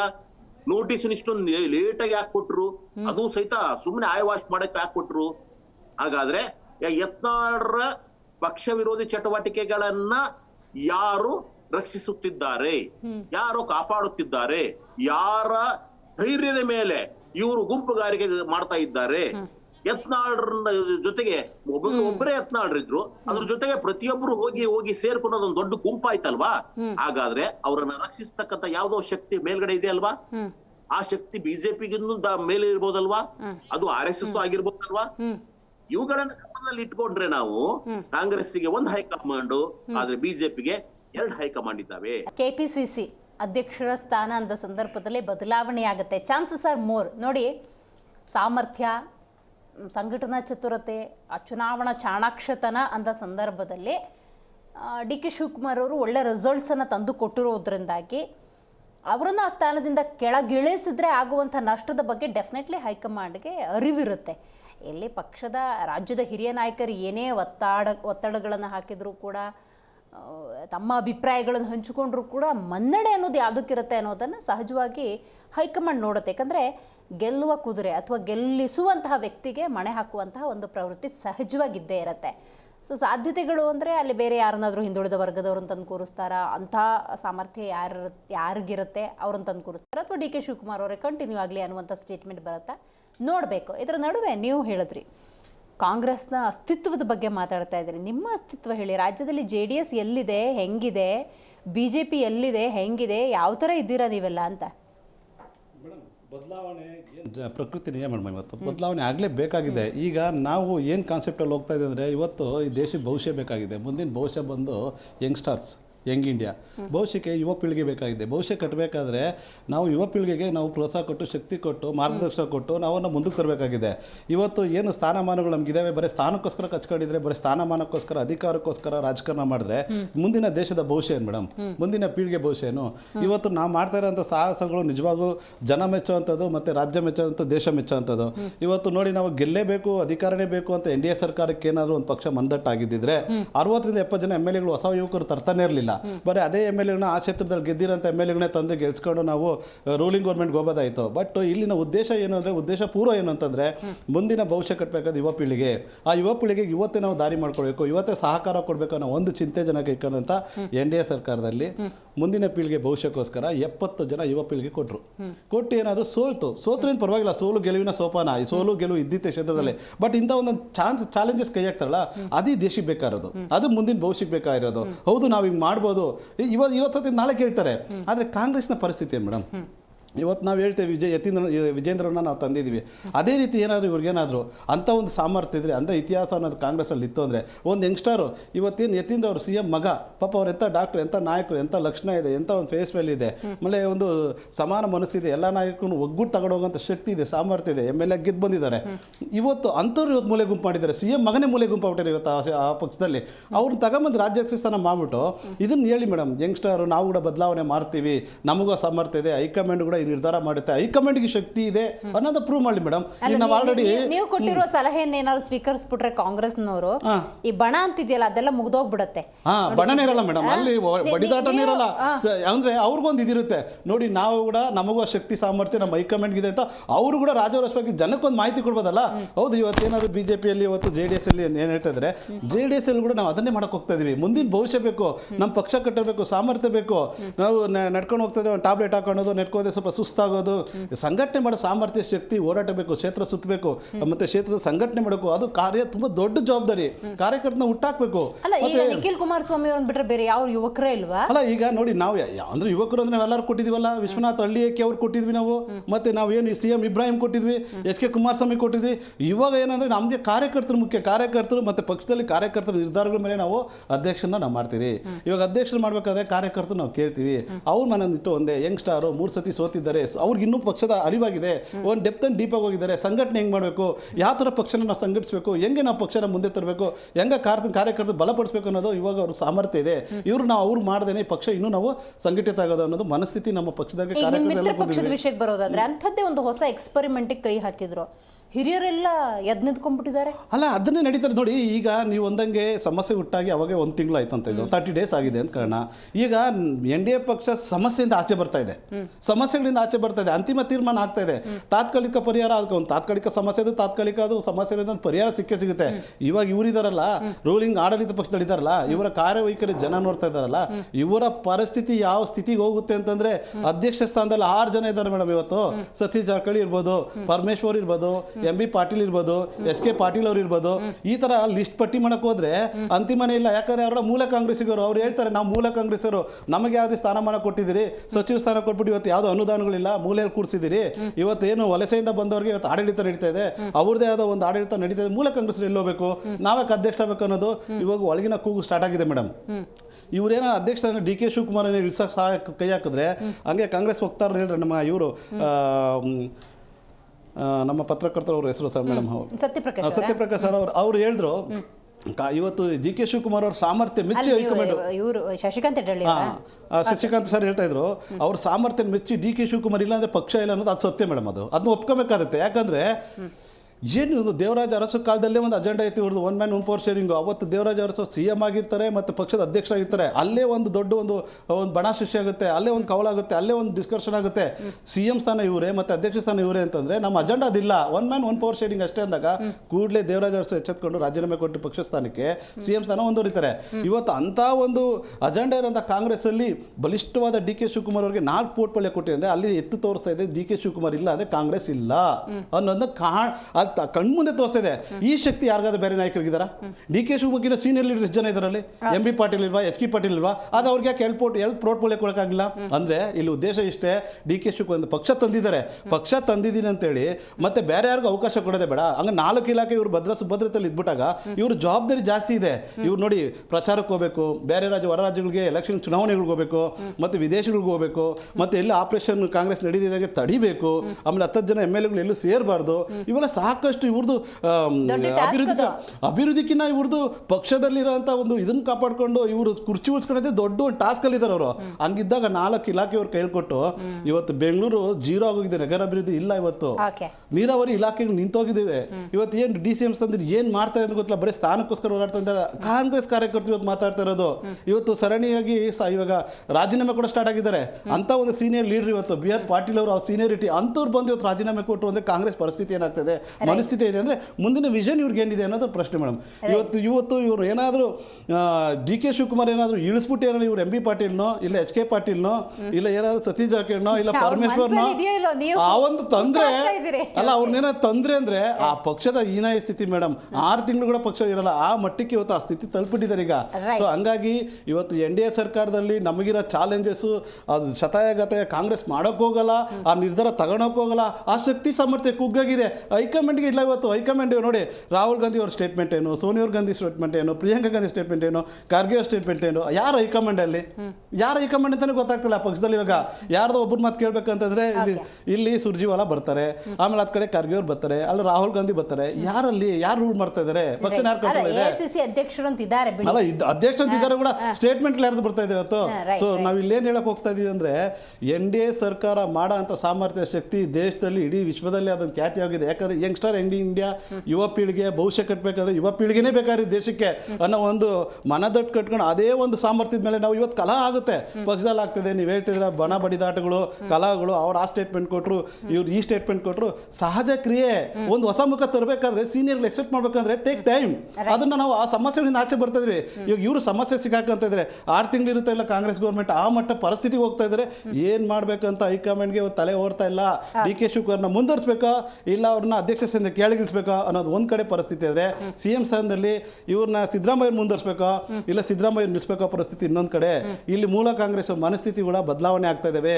ನಾವು ಇಷ್ಟು ವರ್ಷ ಕರ್ನಾಟಕದ ನಾವು ಪಕ್ಷಕ್ಕೋಸ್ಕರ ದುಡಿದಿವಲ್ಲ, ಇವತ್ತು ನಮ್ಗೆ ಯಾವುದೇ ಸ್ಥಾನಮಾನಗಳಿಲ್ಲ, ಕೊಟ್ಟಿರೋ ಸ್ಥಾನಮಾನಗಳಲ್ಲಿ ಇಲಾಖೆಗಳಲ್ಲಿ ಯಾವುದೇ ಅನುದಾನಗಳಿಲ್ಲ, ಅಭಿವೃದ್ಧಿಗಳಿಲ್ಲ. ಏನಕ್ಕಪ್ಪ ನಾವು ಬಂದ್ವಿ ಇಲ್ಲಿ ಅನ್ನೋ ಒಂದು ಪರಿಸ್ಥಿತಿಯಾಗಿ ತುಂಬಾ ಕಾಂಗ್ರೆಸ್ ಯಾವ ಪರಿಸ್ಥಿತಿ ಇದೆ ಅಂದ್ರೆ ಏನ್ ಮಾಡ್ಬೇಕಂತ ದಿಕ್ ತೋರಿಸ್ತಾ ಇಲ್ಲ ಹೈಕಮಾಂಡ್ ಕೂಡ. ಇವತ್ತೇನ ಕಾಂಗ್ರೆಸ್ ಅಲ್ಲಿ ಏನಾದ್ರು ಇವ್ರು ಕಳ್ಕೊಂಡ್ರು ಅಂದ್ರೆ ಇಡೀ ದೇಶದಲ್ಲೇ ಕಾಂಗ್ರೆಸ್ ಇರಲ್ಲ. ಮತ್ತೆ ಇವು ಗ್ಯಾರಂಟಿಗಳು ಯಾವ ರಾಜ್ಯದಲ್ಲೂ ವರ್ಕೌಟ್ ಆಗಲ್ಲ ಇನ್ ಮುಂದೆ. ಅದು ಡೆಲ್ಲಿಯಲ್ಲಿ ಡಿಕ್ಲೇರ್ ಮಾಡಿ ಜನ ಕೂಡ ತೋರಿಸ್ಬಿಟ್ಟಿದ್ದಾರೆ. ಕಾಂಗ್ರೆಸ್ನ ಆಲ್ರೆಡಿ ಡೆಲ್ಲಿಯಲ್ಲಿ ತಿರಸ್ಕಾರ ಕೂಡ ಮಾಡ್ಬಿಟ್ಟಿದ್ದಾರೆ. ರೈಟ್, ಮಾತಾಡ್ತೀನಿ. ಸತ್ಯಪ್ರಕಾಶ್ ಅವರೇ, JDS ವಕ್ತಾರರು ಹಲವಾರು ಪ್ರಶ್ನೆಗಳನ್ನು ಕೇಳ್ತಾ ಹೋದ್ರು. ನನಗೆ ಕ್ರಿಸ್ಪಾಗಿ ಹೇಳ್ತಾ ಹೋಗಿ, DK ಶಿವಕುಮಾರ್ ಅವ್ರು ಇಲ್ಲ ಅಂದ್ರೆ ಕಾಂಗ್ರೆಸ್ಸೇ ಇಲ್ಲ ಅಂತಿದ್ರು, ಹೌದಾ? ಅಂತ ಪರಿಸ್ಥಿತಿ ಇದೆಯಾ? ಅವರೇ ಉತ್ತರ ಕೊಟ್ರು. ಕಾಂಗ್ರೆಸ್ ಅಲ್ಲಿ ಎಷ್ಟು ಅದಕ್ಕೆ ಜನ ಧೈರ್ಯ ಇದ್ದಾರೆ ಇಲ್ಲ change ಮಾಡಕ್ಕೆ. ಒಂದ್ ನಿಮಿಷ ಇರ್ರಿ. ಜಾರಕಿಹೊಳಿ ಇದಾರೆ, HK ಪಾಟೀಲ್ ಇದಾರೆ, MB ಪಾಟೀಲ್ ಇದಾರೆ, ಪರಮೇಶ್ವರ್ ಅವರು ಟ್ರೈ ಮಾಡ್ತಾವ್ರೆ. ಒಂದ್ 10 ಹೆಸರು ಅವರೇ ಹೇಳಿದ್ರು. ಅದು ಕಾಂಗ್ರೆಸ್ ಅಂದ್ರೆ. Politics is all about choice. Congress party start ಆಗಿದೆ ಬಣ, ನಿಮ್ದು ಅಲ್ಲಿ ಟೀಮ್ ರೆಡಿ ಆಗಿದೆ ಅಂತ. ಒಂದ್ ನಿಮಿಷ ಇರ್ರಿ. ಮುಹೂರ್ತ ಫಿಕ್ಸ್ ಮಾಡ್ತಾ ಇದ್ದಾರೆ ಅಂತ. ಭಾವಂ ತದ್ಭವತಿ, ನಾವ್ ಹೆಂಗ್ ಭಾವಿಸ್ತೀವಿ ಹಂಗೆ. ಅವ್ರ ಕಾಂಟೆಕ್ಸ್ಟ್ ಬೇರೆ. ಪ್ಲೀಸ್ ಕಂಟಿನ್ಯೂ ಸತ್ಯಪ್ರಕಾಶ್ ಅವರೇ. ಓಕೆ, ಸೊ ನೀವೇ ಹೇಳಿದ್ರಿ ನಮ್ಮ ಹತ್ರ ಬಹಳಷ್ಟು ಜನ ಇದಾರೆ ಅಂತ. ಪರಿಸ್ಥಿತಿ ನೀವು ಸ್ಥಿತಿಗೆ. ಅವಾಗಿಂದ ದೇವೇಗೌಡರು, ರೇವಣ್ಣ, ಕುಮಾರಸ್ವಾಮಿ, ನಿಖಿಲ್ ಕುಮಾರಸ್ವಾಮಿ ಬಿಟ್ಟು ಇನ್ ಎಲ್ಲೂ ನೋಡಿಲ್ಲಪ್ಪ. ಇನ್ನೆಲ್ಲ SK ಪಾಟೀಲ್ ಯಾರು? CM ಇಬ್ರಾಹಿಂ ಯಾರು? ವಿಶ್ವನಾಥ್ ಹಳ್ಳಿಯಕ್ಕೆ ವಿಶ್ವನಾಥ್ ಯಾರು? ಇವರೆಲ್ಲ ಅಧ್ಯಕ್ಷ ಆಗಿರ್ಲಿಲ್ಲ JDS ಪಕ್ಷದಲ್ಲಿ, ನೋಡಿಲ್ವಾ ನೀವು? ನೋಡಿಲ್ವಾ ನೀವು? ನಮ್ಮ ಪಕ್ಷ ನೋಡಿಲ್ವಾ ನೀವು ಇವ್ರು ಯಾರನ್ನೂ? ನಮ್ಮ ಪಕ್ಷ 2 ಜಿಲ್ಲೆಯ ಪಕ್ಷ ಅಲ್ಲ. ನಮ್ಮ ಪಕ್ಷ ಒಂದು ಜಾತಿಗೆ ಸೀಮಿತವಾದ ಪಕ್ಷ ಅಲ್ಲ. ನಮ್ಮ ಪಕ್ಷ ಜಾತ್ಯತೀತ ಪಕ್ಷ, ಜನಗಳ ವಿರೋಧ ಇಡೀ ಪಕ್ಷ, ಕರ್ನಾಟಕದ ಮೂಲೆ ಮೂಲೆಯಲ್ಲಿರುವ ಗ್ಯಾರಂಟಿ ಪಕ್ಷ. ಪಕ್ಷ. ನಮ್ಮ ಪಕ್ಷ ಯಾರ ಮನೆ ಬಾಗಿಲಿಗೆ ಹೋಗ್ಬಿಟ್ಟು 5 ವರ್ಷ ಬಂದಿದ್ರಲ್ರಿ ಕುಮಾರಸ್ವಾಮಿ ಮನೆ ಬಾಗಿಲಿಗೆ. 5 ವರ್ಷ ಬಂದಿದ್ರಿ ಕುಮಾರಸ್ವಾಮಿ ಮನೆ ಬಾಗಿಲಿಗೆ. 2018ರಲ್ಲಿ 2018ರಲ್ಲಿ ಕುಮಾರಸ್ವಾಮಿ ಸನ್ಮಾನ್ಯ ದೇವೇಗೌಡರ ಮನೆಗೆ ಬಂದು ಬಂದ್ಬಿಟ್ಟು 1900 ಅಲ್ಲ ಬಾಗಿಲು ಬಂದಿಲ್ಲ ಅಂತ ಮರ್ತೋಗಿದ್ದಾರೆ ಅನ್ಸುತ್ತೆ ವಕ್ತಾರ. ಒಂದು ಸರ್ಕಾರ ತೋರಿಸಿ ಸಿದ್ದರಾಮಯ್ಯ ಅಂತ ಹುಲಿ 138 ಸೀಟ್ ಕೊಟ್ಟಿರೋ ಒಂದು ಅದಕ್ಕೆ ಕಳಂಕಿತ ಸಿಎಂ ಆಗಿದೆ ರಾಜ್ಯದಲ್ಲಿ. ಕಣ್ಣೀರ ಧಾರೆ. ಕಳಂಕಿತ ಸಿಎಂ ಆಗಿದಾರಲ್ಲ. ಮುಖ್ಯಮಂತ್ರಿ ಬೇಕು, 20 ಸೀಟ್ ಬೇಕಂದ್ರೆ ಮುಖ್ಯಮಂತ್ರಿ ಬೇಕು. ನಾಳೆ ಬೆಳಗ್ಗೆ ನಮ್ಮ ಪಕ್ಷದಲ್ಲಿ ಪ್ರೈಮ್ ಮಿನಿಸ್ಟರ್ ಅವ್ರಿ ಮೋದಿನ ಕೆಳಗು ಇಳಿಸ್ಬಿಟ್ಟು ನಮ್ಮ ಕುಮಾರಣ್ಣನ್ನೇ ಪ್ರಧಾನಿ ಮಾಡಿ ಅಂತ ಹೇಳುವ ಪಕ್ಷ ನಿಮ್ದು. ಸೊ ಹೌದರೆ ಎಮ್ಮೆ ಕುಮಾರಣ್ಣ ಗಿನ್ನಿಸ್ ರೆಕಾರ್ಡ್, ವರ್ಲ್ಡ್ ರೆಕಾರ್ಡ್ ಇವತ್ತು ಕುಮಾರಣ್ಣ ವರ್ಲ್ಡ್ ರೆಕಾರ್ಡ್. 2 ಜಿಲ್ಲೆಯ ಪಕ್ಷ, ಒಂದು ಜಾತಿಗೆ ಸೀಮಿತವಾದ ಪಕ್ಷದಿಂದ ನಮಗೆ ಪಾಠ ಬೇಕಾಗಿಲ್ಲ. ಅದೇ ಪಕ್ಷದಲ್ಲಿ ಪ್ರೈಮ್ ಮಿನಿಸ್ಟರ್ ಆಗಿದ್ದಾರೆ. ಪ್ರೈಮ್ ಮಿನಿಸ್ಟರ್ ಆಗಿದ್ದು ಅದೇ ಪಕ್ಷದಲ್ಲಿ ಪ್ರೈಮ್ ಮಿನಿಸ್ಟರ್ ಆಗಿರೋದು. ನಾವು 70 ಸೀಟ್ಗಳಲ್ಲೂ ನಾವು ಚುನಾವಣೆಯನ್ನು ಎದುರಿಸಿದ್ವಿ. 7% ವೋಟ್ ತಗೊಂಡಿದೀವಿ. ಅರ್ಥ ಮಾಡ್ಕೊಳ್ಳಿ. ಇನ್ನೊಂದೇನಂದ್ರೆ ಮೇಡಮ್, ಇವ್ರಿಗೆ ಏನಿದೆ ಮೇಡಮ್, ಅವ್ರು ಇಡೀ ಭಾಷಣದಲ್ಲಿ ಎಲ್ಲಾನ JDS ಅನ್ನೋ ಪಕ್ಷ ಯಂಗ್ಸ್ಟರ್ ಕೊಡ್ರಿ, ಯತೀಂದ್ರ ಕೊಡ್ರಿ, ಯತೀಂದ್ರ ಕೊಡ್ರಿ. ಆಯ್ತು ಸಿಎಂ ಯತೀಂದ್ರ ಕೊಡಿ, ಯತೀಂದ್ರ ಕೊಡಿ, ಯಂಗ್ಸ್ಟರ್ ಕೊಡಿ. ಒಂದು ಏನೋ ಬದಲಾವಣೆ ಮಾಡಿ ಏನೇನ ಒಂದನ್ನ ಹೇಳಿದ್ರ. ಸೊ ಬರ್ತಾ ಬರ್ತಾ ಬರ್ತಾ ಬರ್ತಾ ಈ JDS ಪಕ್ಷ 2 ಜಿಲ್ಲೆಯ ಪಕ್ಷ ಇವತ್ತು ಒಂದು ಜಿಲ್ಲೆ ಸ್ಥಾನಮಾನ ಜೀರೋ ಆಗೈತೆ. ಡೆಲ್ಲಿ ಕಳ್ಕೊಂಡ್ರಿ, ಎಲ್ಲೂ ಇಲ್ಲ. ಮಂಡ್ಯದಲ್ಲೂ MP ಸೀಟ್ ಡೆಲ್ಲಿ ಕಳ್ಕೊಂಡ್ರ, ಡೆಲ್ಲಿ ಶೂನ್ಯ. ಇರಿ ನಾಗೇಂದ್ರ ಅವರ ನಿಮಿಷ, ನೀವು ಕೇಳಿರೋ ಪ್ರಶ್ನೆ ನಾನು ಆಮೇಲೆ ಆನ್ಸರ್ ಪಾಪ ಹುಡುಗ ಮೇಡಮ್, ಆ ಹುಡುಗನ್ನ ಸೋಲ್ಸಿ ಸೋಲ್ಸಿ ಸೋಲ್ಸಿ ಇವ್ರೇ ಅರ್ಧ ಕಾರ್ಯಕರ್ತರೇ ಇರ್ಲಿಲ್ಲ ಅವ್ರಿಗೆ. ಹಿಜಾಕ್ ಮಾಡ್ಕೊಂಡು ಹೋಗೋದೇ ಪರಿಸ್ಥಿತಿ. ಎಲ್ಲ ವಲಸೆ ತರೋರು ಇವರು, ವಲಸೆ ಆಡಳಿತ ಪಕ್ಷದವರು. ಇವ್ರಿಗೆ ಮೂಲ ಕಾಂಗ್ರೆಸ್ ಗುರುತಿಸ್ಕೊಂಡಂಗ ಇಲ್ಲ. ಕಾರ್ಯಕರ್ತರಿಗೆ ಟಿಕೆಟ್ ಕೊಡಲ್ಲ ಇವರು. ಬರೀ NDA ಯಾರು ಬರ್ತಾರೆ JDS ಇಂದ? ಬಿಜೆಪಿ ಯಾರಿಂದ ಬರ್ತಾರೆ? ಅಲ್ಲ, ಬಿಜೆಪಿ ಇಂದ ಯಾರು ಬರ್ತಾರೆ? JDS ಇಂದ ಯಾರು ಬರ್ತಾರೆ? ಈ ಮನಸ್ಥಿತಿ ಬಿಡ್ರಿ, ಕಾರ್ಯಕರ್ತರು ಬೆಳೆಸ್ರಿ. ನನ್ನ ಸಮಯಾವಕಾಶ ನನಗೆ ಕೊಡಿ, ನನ್ನ ಸಮಯಾವಕಾಶ ನನಗೆ ಕೊಡಿ. ನೀವು ಯಾಕೆ ಮಧ್ಯದಲ್ಲಿ ಬರ್ತೀರಾ? ಇನ್ನೊಂದು ಪಾಯಿಂಟ್ ರೈಸ್ ಮಾಡಿದ್ರು. ಈಗ ಹೆಂಗಾಗಿದೆ ಅಂತ ಹೇಳಿದ್ರೆ, 4 ಜವಾಬ್ದಾರಿಯನ್ನ DK ಶಿವಕುಮಾರ್ ಅವ್ರು ಹೊತ್ಕೊಂಡಿರೋದ್ರಿಂದಾಗಿ ಎಲ್ಲೂ ಕೂಡ 100% ರಿಸಲ್ಟ್ಸ್ ಕೊಡಕ್ ಆಗೋದಿಲ್ಲ ಅಂತ ಏನಂತೀರಿ ಇದಕ್ಕೆ, ಹೌದಾ? ಮೇಡಮ್, ಇದು ನಮ್ಮ ಪಕ್ಷದ ಆಂತರಿಕ ವಿಚಾರ. ಅಭಿವೃದ್ಧಿ ಇಲಾಖೆ ಅಪ್ಪ ಮಕ್ಕಳ ಪಕ್ಷದವ್ರಿಗೆ ನಮ್ಮ ಪಾರ್ಟಿ ವಿಷಯ ಯಾಕೆ? ನೆಹರು, ರಾಜೀವ್ ಗಾಂಧಿ, ಇಂದಿರಾ ಗಾಂಧಿ, ಪ್ರಿಯಾಂಕಾ ಗಾಂಧಿ, ರಾಹುಲ್ ಗಾಂಧಿ ಇವರೆಲ್ಲ ಯಾವ ಪಕ್ಷದವರು? ಇವರೆಲ್ಲ ಯಾರು? ಫ್ಯಾಮಿಲಿ ಟ್ರೀ ಯಾವ್ದು? ನೆಹರುದು, ಇಂದಿರಾ ಗಾಂಧಿದು, ಪ್ರಿಯಾಂಕಾ ಗಾಂಧಿದು, ರಾಹುಲ್ ಗಾಂಧಿದು, ಸೋನಿಯಾ ಗಾಂಧಿದು, ಇದೆಲ್ಲ ಫ್ಯಾಮಿಲಿ ಟ್ರೀ ಎಲ್ಲಿಂದ ಬರುತ್ತೆ? ಮನದ್ ಕುಂತ್ಕೋಬೇಕು ಅವರು. ಅವರು ಗಾಜಿ ಮನೆ ಕುಂತಿದ್ದಾರೆ. ಅವರು ಕೂಡ ಇತಿಹಾಸ ನೋಡ್ಬೇಕು. ರೈಟ್. ಸತ್ಯಪ್ರಕಾಶ್ ಸರ್, ಇನ್ನೊಂದು ಪ್ರಶ್ನೆ JDS ವಕ್ತಾರರು ಕೇಳ್ತಾ ಇದ್ರು ನೋಡಿ. ಅಟ್ಲೀಸ್ಟ್ ನಾವು ಬಿಜೆಪಿ ಮತ್ತು JDS ಯಂಗ್ ಇಂಡಿಯಾ ಅನ್ನೋ ಕಾನ್ಸೆಪ್ಟ್ ಅಲ್ಲಿ ಹೋಗ್ತಾ ಇದೀವಿ. ಆ ರಿಸ್ಕೇ ತಗೋತಾ ಇಲ್ಲ ಕಾಂಗ್ರೆಸ್ ಅಂತ. ಹಿರಿಯರನ್ನು ಕೂರಿಸಿ ಗೆದ್ದವ್ರನ್ನೇ ಗೆಲ್ಲಿಸ್ತಾ ಇದ್ದಾರೆ. ಸಾಮರ್ಥ್ಯವೇ ಇಲ್ಲ ಅಂತ ಹೇಳ್ತಿದ್ದಾರೆ. ಗೌಡರ ಫ್ಯಾಮಿಲಿಯ ಯಂಗ್ ಇಂಡಿಯಾ ಏನೇನ್ ಮಾಡವ್ರೆ ಒಂದ್ ಯಂಗ್ ಇಂಡಿಯಾ ಜೈಲ್ ಅದ್ ಬಿಡ್ರಿ, ಅದ್ ವೈಯಕ್ತಿಕ ಬಿಡ್ರಿ, ಅದನ್ನ ಬಿಡ್ರಿ, ಅಭಿವೃದ್ಧಿ ಹೇಳ್ರಿ, ಪಕ್ಷದ ಬಗ್ಗೆ ಮಾತಾಡ್ರಿ, ವೈಯಕ್ತಿಕ ಬಿಡಿ, ಶಿಕ್ಷಣ ಬೈತಾರೆ, ತಪ್ಪು ಮಾಡಿ ಶಿಕ್ಷಣ ಬೈತಾರೆ, ಪಕ್ಷದ ಬಗ್ಗೆ ಮಾತಾಡ್ರಿ, ಅವ್ರು ತಪ್ಪು ಮಾಡಿದ್ರೆ ಶಿಕ್ಷಣ ಬೈತಾರೆ, ಪಕ್ಷದ ಬಗ್ಗೆ ಮಾತಾಡಿ. ಹೆಂಗಿದೆ ಅಂದ್ರೆ ಒಂದು young India, Hassan young India ಇನ್ನ ಪರಪ್ಪನಗರ ನಿಮಗೆ ಪಕ್ಷದ ಬಗ್ಗೆ ಮಾತಾಡ್ರಿ, ವೈಯಕ್ತಿಕ ವಿಚಾರ ಬಿಡ್ರಿ, ಅದು ವೈಯಕ್ತಿಕ ತಪ್ಪು ಮಾಡಿದ್ರೆ ಶಿಕ್ಷಣ ಆಗುತ್ತೆ. ನಿಮ್ದು ಭೇಟಿಗಳು ಗೊತ್ತಿಲ್ಲನ್ರಿ, ನಿಮ್ ಕಾಂಗ್ರೆಸ್ ಅಲ್ಲಿ ಇದ್ದಂತ ಮೇಟಿಯ ಪರಿಸ್ಥಿತಿ ನೋಡಿಲ್ವಾ, ನಿಮ್ ಮೇಟಿಯ ಪರಿಸ್ಥಿತಿ ನೋಡಿಲ್ವಾ? ವೈಯಕ್ತಿಕ ವಿಚಾರ ಬಿಡಿ, ಪಕ್ಷದ ವಿಚಾರದ ಬಗ್ಗೆ ಮಾತಾಡಿ, ಅಭಿವೃದ್ಧಿ ಬಗ್ಗೆ ಮಾತಾಡಿ, ನಿಮ್ಮ ಅಜೆಂಡಾ ಬಗ್ಗೆ ಮಾತಾಡಿ. ನೆಕ್ಸ್ಟ್ ಕ್ವೆಶ್ಚನ್ ಹೋಗೋಣ. ಯಂಗ್ ಇಂಡಿಯಾ ಕಾನ್ಸೆಪ್ಟ್ ಗೆ ನಿಮ್ ರಿಪ್ಲೈ ನನಗೆ ಗೊತ್ತಾಯ್ತು. ಅದ್ ಕೈ ಶಕ್ತಿ ಇಲ್ಲ, ಶಕ್ತಿ ಇಲ್ಲ, ಸಾಮರ್ಥ್ಯ ಇಲ್ಲ, ನಿಮ್ದು 10 ಪ್ರಶ್ನೆ ಇದೆ, ನನ್ನ ಅಟ್ಲೀಸ್ಟ್ ಸಾಮರ್ಥ್ಯ ಇಲ್ಲ ಅವ್ರಿಗೆ. ಸತ್ಯಪ್ರಕಾಶ್ ಸರ್, ನೆಕ್ಸ್ಟ್ ನೋಡಿ, ಈಗ ಕೆಪಿಸಿಸಿ ಅಧ್ಯಕ್ಷ ಸ್ಥಾನದ ಬದಲಾವಣೆ ಅಂದಾಗ ಮೂಲ ಮತ್ತು ವಲಸಿಗ ಎಲ್ಲ ಎಚ್ಚೆತ್ಕೊಂಡ್ಬಿಡ್ತಾರೆ ಅಂತಿದ್ದಾರೆ ಜೆಡಿಎಸ್ ವಕ್ತಾರರು, ಏನಂತೀರಿ? ನೋಡಿ ಮೇಡಮ್, ಒಂದು ಮನೆ ಅಂದ ಮೇಲೆ ವಲಸಿಗರು ಅಂತ ಏನಿಲ್ಲ. ಇಂಡಿಯನ್ ಪಾಲಿಟಿಕ್ಸ್ ಅಲ್ಲಿ, ಡೆಮೋಕ್ರಸಿಯಲ್ಲಿ ಯಾರೇ ಒಬ್ರು ವೋಟರು ಯಾವ ಪಕ್ಷಕ್ಕನ್ನ ವೋಟ್ ಹಾಕ್ಬೋದು. ಅದೇ ರೀತಿ ಯಾರನ್ನ ಯಾವ ಪಕ್ಷನ ಸೇರ್ಬಾರ್ದು, ಅವ್ರಿಗೆ ಸೈದ್ಧಾಂತಿಕ ಯಾರ್ಯಾರಿಗೆ ಅನುಕೂಲ ಆಗುತ್ತೆ. ಈಗ ನಾವಾಗ್ಲಿ ಸೆಕ್ಯುಲರ್ ಸಿದ್ಧಾಂತದಲ್ಲಿರೋರು ಸೆಕ್ಯುಲರಿಸಂ ಬರ್ತಾರೆ, ಈಗ ನಾವು ಕೋಮವಾದಿಗಳ ಜೊತೆ ಹೋಗಲ್ಲ ಅಲ್ವಾ. ಸೊ ಸಿದ್ಧಾಂತ ಯಾರಿಗೆ, ಈಗ ಹಂಗ್ ನೋಡಿದ್ರೆ ಸಿದ್ದರಾಮಯ್ಯ ಅವರು ವಲಸಿಗನೆ, ಆದ್ರೆ ಯಾವಾಗ ವಲಸೆ ಬಂದಿರೋದು 1998ರಲ್ಲಿ ಅಲ್ವಾ. ಸೊ 98ರಿಂದ ಇವತ್ತು ಎಷ್ಟು ವರ್ಷ ಆಯ್ತು? 27 ವರ್ಷ ಆಯ್ತು. ಇನ್ನೇನ್ ವಲಸಿಗ ಆತರ ಏನಿಲ್ಲ. ನಮ್ಮ ಮನೆಗ್ ಬಂದ್ಮೇಲೆ ಎಲ್ಲರೂ ನಮ್ಮ ಮನೆಯ ಸದಸ್ಯರು ಅಷ್ಟೇ, ಯಾವ ಎರಡನೇ ಮಾತಿಲ್ಲ, ನಾವೆಲ್ಲ ಒಂದೇ. ಬಿ ಕೆ ಹರಿಪ್ರಸಾದ್ ಪರಿಸ್ಥಿತಿ ಏನು ಇವತ್ತು? ಏನು MLC ಇದಾರೆ, ನಾಳೆ ಬೆಳಗ್ಗೆ ಮುಂಬರುವ ಇದ್ರಲ್ಲಿ ಮಂತ್ರಿ ಆಗ್ತಾರೆ, ಇಲ್ಲಾಂದ್ರೆ ಸ್ಥಾನಮಾನ ಕೊಟ್ಟಿದ್ದೀರಿ ನೀವು.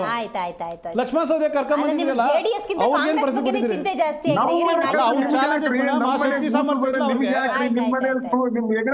ಸಾಮರ್ಥ್ಯನೇ ಇಲ್ಲ ನಿಮ್ಗೆ, ನಿಸಕ್ತಿ, ನೀವು ಅಸಕ್ತರು, ಅಸಕ್ತರು. ಡೆಲ್ಲಿ ತಿರಸ್ಕಾರ ಮಾಡಿದ್ದಾಯ್ತು, ನಿಮ್ಮನ್ನ ತಿರಸ್ಕಾರ ಮಾಡಿದ್ದಾಯ್ತು. ನಿಖಿಲ್ ಕುಮಾರಸ್ವಾಮಿ 3 ಸತಿ ಸೋತ. ರಾಜಣ್ಣ ಅವ್ರು ಏನ್ ಹೇಳಿದಾರೆ ಗೊತ್ತಾ ನಿಮ್ಗೆ? ಈ ಪಕ್ಷದಲ್ಲಿ ರಾಜಣ್ಣ ಅವ್ರು ಏನ್ ಹೇಳಿದಾರೆ ಗೊತ್ತಾ ನಿಮ್ಗೆ? ನಾವಿದೀವಿ, ನಮ್ಮದ ಅಧ್ಯಕ್ಷರು ರಾಜಣ್ಣ ಅವ್ರು ಏನ್ ಗೊತ್ತಾ? ಯಾರ ಆಸ್ತಿನೂ ಬರ್ಸ್ಕೊಳಕ್ ಹೋಗಿಲ್ಲ ನಾವು ಅಂತಾರೆ. ಒಂದು ಊಟಕ್ಕೆ ಹೋದ್ರೆ ಯಾರ ಆಸ್ತಿ ಬರ್ಸ್ಕೊಳಕ್ ಹೋಗಿಲ್ಲ ಅಂತಾರೆ ರಾಜಣ್ಣ ಅವರು. ರಾಜಣ್ಣ ಅವ್ರ ಸ್ಟೇಟ್ಮೆಂಟ್ ನೋಡಿದೀರಾ ನೀವು? ಬೀಳ್ರಿ, ಅದು ನಮ್ಮ ಆಂತರಿಕ ವಿಷಯ, ನಾವು ಮಾತಾಡ್ಕೊಂತೀವಿ. ಮತ್ತೆ ನಮ್ದು ಆಂತರಿಕ ವಿಷಯ, ನಿಮ್ದು ಅಭಿವೃದ್ಧಿ ಬಗ್ಗೆ ಮಾತಾಡಿ. Okay, got it. ಸತ್ಯಪ್ರಕಾಶ್ ಅವರೇ ಮಾತಾಡ್ತೀನಿ, ಹಂಗೆ ಸಂಪರ್ಕದಲ್ಲಿ ನಾಗೇಂದ್ರ ಅವರೇ ಒಂದ್ 2 ನಿಮಿಷ ಸುಮ್ಮನೆ ಇರಿ. ಶಶಿಕಾಂತ್ ರೆಡ್ಡಿ ಸರ್, ನೀವು ಹೇಳಿ, ಹೈಕಮಾಂಡ್ ಈ ಸಂದರ್ಭದಲ್ಲಿ ಏನೇ ನಿರ್ಧಾರ ತಗೋಬೇಕು ಅಂದ್ರೂ ಅಳದು ತೂಗಿ ತಗೋಬೇಕಾಗಿದೆ. ಯಾಕಂದರೆ DK ಶಿವಕುಮಾರ್ ಅವರು ಆ ಸ್ಥಾನವನ್ನು ಅಲಂಕರಿಸಿದ ಸಂದರ್ಭದಲ್ಲಿ ಫ್ಯಾಬ್ಯುಲಸ್ ರಿಸಲ್ಟ್ಸನ್ನು ಕೊಟ್ಟಿದ್ದಾರೆ. ಅಂದರೆ ಒಂದು ಸಂಘಟನೆ ಇರ್ಬೋದು, ಚುನಾವಣಾ ಚಾಣಾಕ್ಷತನ ಇರ್ಬೋದು, ರೈಟ್, ಒಳ್ಳೆ ರಿಸಲ್ಟ್ಸು. ಬಟ್ ಇಲ್ಲಿ ನೀರಾವರಿ, ನಗರಾಭಿವೃದ್ಧಿ, DCM ಪೋಸ್ಟ್ ಅಂದಾಗ ಅಲ್ಲಿ 100% ರಿಸಲ್ಟ್ಸ್ ಕೊಡೋಕ್ಕಾಗ್ತಿದೆಯಾ ಇಲ್ವಾ ಅನ್ನೋದ್ರ ಬಗ್ಗೆ ಕ್ಲಾರಿಟಿ ಇರೋದಿಲ್ಲ. ಜನಸಾಮಾನ್ಯರು ಇಲ್ಲಿ ಬಲಿಪಶುಗಳಾಗಬಾರ್ದು. ಯಾಕಂದರೆ ಒಬ್ಬ ವ್ಯಕ್ತಿಗೆ 4 ಅಧಿಕಾರಿಗಳು ಅಂದಾಗ ಸಹಜವಾಗಿ ಯಾವುದೇ ಒಂದು 100% ರಿಸಲ್ಟ್ಸನ್ನು ಕೊಡೋದಕ್ಕೆ ಸಾಧ್ಯ ಇಲ್ಲ. ಸೊ ಈ ನಿಟ್ಟಿನಲ್ಲೇ ಏನಾದರೂ ಫೋಕಸ್ ಮಾಡೋಕೆ ಹೋದರೆ ಕಾಂಗ್ರೆಸ್ಸು ಎದುರಿಸುವಂತಹ ಸಮಸ್ಯೆಗಳು, ಈಗ ವಿರೋಧ ಪಕ್ಷದಂತ ಏನಿದ್ದಾರೆ ಇವರು ಮೊದಲು ಎತ್ತಬೇಕಾಗಿರೋ ಪ್ರಶ್ನೆಗಳು ಅಭಿವೃದ್ಧಿ ಕುರಿತು. ಯಾರು ಅಧ್ಯಕ್ಷರಾಗಬೇಕು, ಯಾರು ಆಗಬಾರದು ಅನ್ನುವುದು ಮುಖ್ಯ ಆಗಬಾರ್ದು ಇವ್ರಿಗೆ. ಆಯ್ತಾ? DK ಶಿವಕುಮಾರ್ ಅವರು ಇಂತಿಂತ ಇಲಾಖೆಗಳಿಗೆ ಹೆಚ್ಚು ಗಮನ ಕೊಡ್ತಾ ಇಲ್ಲ, ಹೀಗಾಗಿ ಆ ಇಲಾಖೆಗಳು ಕೆಲಸ ಮಾಡ್ತಾ ಇಲ್ಲ, ಅದನ್ನು ಮುಂದುವರಿಸಬೇಕು, ಅದು ಆಗಬೇಕು ಅಂತ ಹೇಳುವ ಕೆಲಸವನ್ನ ವಿರೋಧ ಪಕ್ಷಗಳು ತಮ್ಮ ಕರ್ತವ್ಯವಾಗಿ ಮಾಡಬೇಕೇ ಹೊರತು, ಅರೆ ನಿಮ್ಮ ಪಕ್ಷದಲ್ಲಿ ಯಾಕ್ರಿ ಮಾಡ್ತೀರಿ, ಯತೀಂದ್ರ ಅವ್ರನ್ನ ಯಾಕೆ ನೀವು ಅಧ್ಯಕ್ಷರು ಮಾಡೋದಿಲ್ಲ, ಪಾಟೀಲ್ರನ್ನ ಯಾಕೆ ಮಾಡೋದಿಲ್ಲ, ಈ ರೀತಿಯಾಗಿ ಬೇರೆ ಬೇರೆ ಯೋಚನೆಗಳನ್ನ ಮಾಡುವುದನ್ನ ಬಿಟ್ಬಿಟ್ಟು ನಿಮ್ಮ ವಿರೋಧ ಪಕ್ಷದವರ ಕೆಲಸ ಒಂದೇ ಏನು ಅಂತಂದ್ರೆ, ಅವರ ಗುರಿ ಈ ಒಂದು ರಾಜ್ಯದ ಸರ್ವತೋಮುಖ ಅಭಿವೃದ್ಧಿ ಆಗ್ಬೇಕಾಗಿದೆ. ಅದು ಎಲ್ಲಿ ಆಗ್ತಾ ಇಲ್ಲ, ಆಳುವ ಪಕ್ಷ ಎಲ್ಲಿ ವಿಫಲ ಆಗ್ತಾ ಇದೆ, ಅದರ ಬಗ್ಗೆ ಹೈಲೈಟ್ ಮಾಡ್ತಾ ಇಂತಿಂತ ಕೆಲಸಗಳನ್ನ ಮಾಡಿಸ್ಬೇಕು ಅಂತ ಹೇಳಬೇಕೆ ಹೊರತಾಗಿ ಒಂದು ಪಕ್ಷದ ತಮ್ಮ ಪಕ್ಷದಲ್ಲಿ ಸಮಸ್ಯೆ ಇಟ್ಕೊಂಡು ಇನ್ನೊಂದು ಪಕ್ಷದ ಆಂತರಿಕ ಸಮಸ್ಯೆಗಳನ್ನ ಕೆದಕುವ ಕೆಲಸ ಇದೆ ಅಲ್ವಾ, ಇದು ನಿಜಕ್ಕೂ ಸಹಿತ ಒಳ್ಳೆ ಬೆಳವಣಿಗೆ ಅಲ್ಲ. 2 ವರ್ಷದಲ್ಲಿ ನಡೆದಿರೋ ಹಗರಣಗಳು ಹೋರಾಟ ಮಾಡ್ತಾ ಇದ್ದವ್ರು ಯಾರು? ಇವತ್ತು ಈ ಕಾಂಗ್ರೆಸ್ ಗೌರ್ಮೆಂಟ್ ಆಡಳಿತ ಪಕ್ಷದಲ್ಲಿ 2 ವರ್ಷದಿಂದ ಏನು ಮೂಡಾಗರಣ, ವಾಲ್ಮೀಕಿ ಹಗರಣ, ಸಾರಾಯಿ ಹಗರಣ, ಸರಣಿ ಸಾವುಗಳು, ಹೇಳಬೇಕಾಗಿದೆ. ರೈತರ ಆತ್ಮಹತ್ಯೆ ಇದೆಲ್ಲ ಹೋರಾಟ ಮಾಡಿದವರು ಯಾರು? ಮತ್ತೆ ವಿರೋಧ ಪಕ್ಷದಲ್ಲಿ ಇರೋದಲ್ವಾ? ದುರ್ಬಲ ಆಗಿದಾವೆ, ಅವುಗಳೇ ಬಣ ರಾಜಕೀಯದಲ್ಲಿ ಒದ್ದಾಡ್ತಾ ಇದ್ದಾವೆ. ಆದ್ದರಿಂದ ಮೊದಲು ನಿಮ್ಮ ಅಧ್ಯಕ್ಷರು ಯಾರು ಅಂತ ಗುರುತಿಸಿ, ಮೊದಲು ನೀವು ನಿಮ್ಮ ಸಂಘಟನೆಯನ್ನ ಸಶಕ್ತಗೊಳಿಸಿ, ಆ ನಿಜವಾಗಿ ಈ ಎಲ್ಲರೂ ಸೇರಿ ಒಂದು ವಿರೋಧ ಪಕ್ಷವಾಗಿ, ನಿಜವಾದ ವಿರೋಧ ಪಕ್ಷವಾಗಿ ಕೆಲಸ ಮಾಡಿ, ಆವಾಗ ಆಳುವ ಪಕ್ಷಕ್ಕೆ ಒಂದು ಬಿಸಿ ತಲುಪುತ್ತೆ. ಹೌದಪ್ಪ, ವಿರೋಧ ಪಕ್ಷದವರೆಲ್ಲ ಒಂದಾಗಿದ್ದಾರೆ, ಇವರೆಲ್ಲರೂ ಸೇರಿ ಆಳುವ ಪಕ್ಷವನ್ನ ಪ್ರಶ್ನೆ ಮಾಡ್ತಾ ಇದ್ದಾರೆ.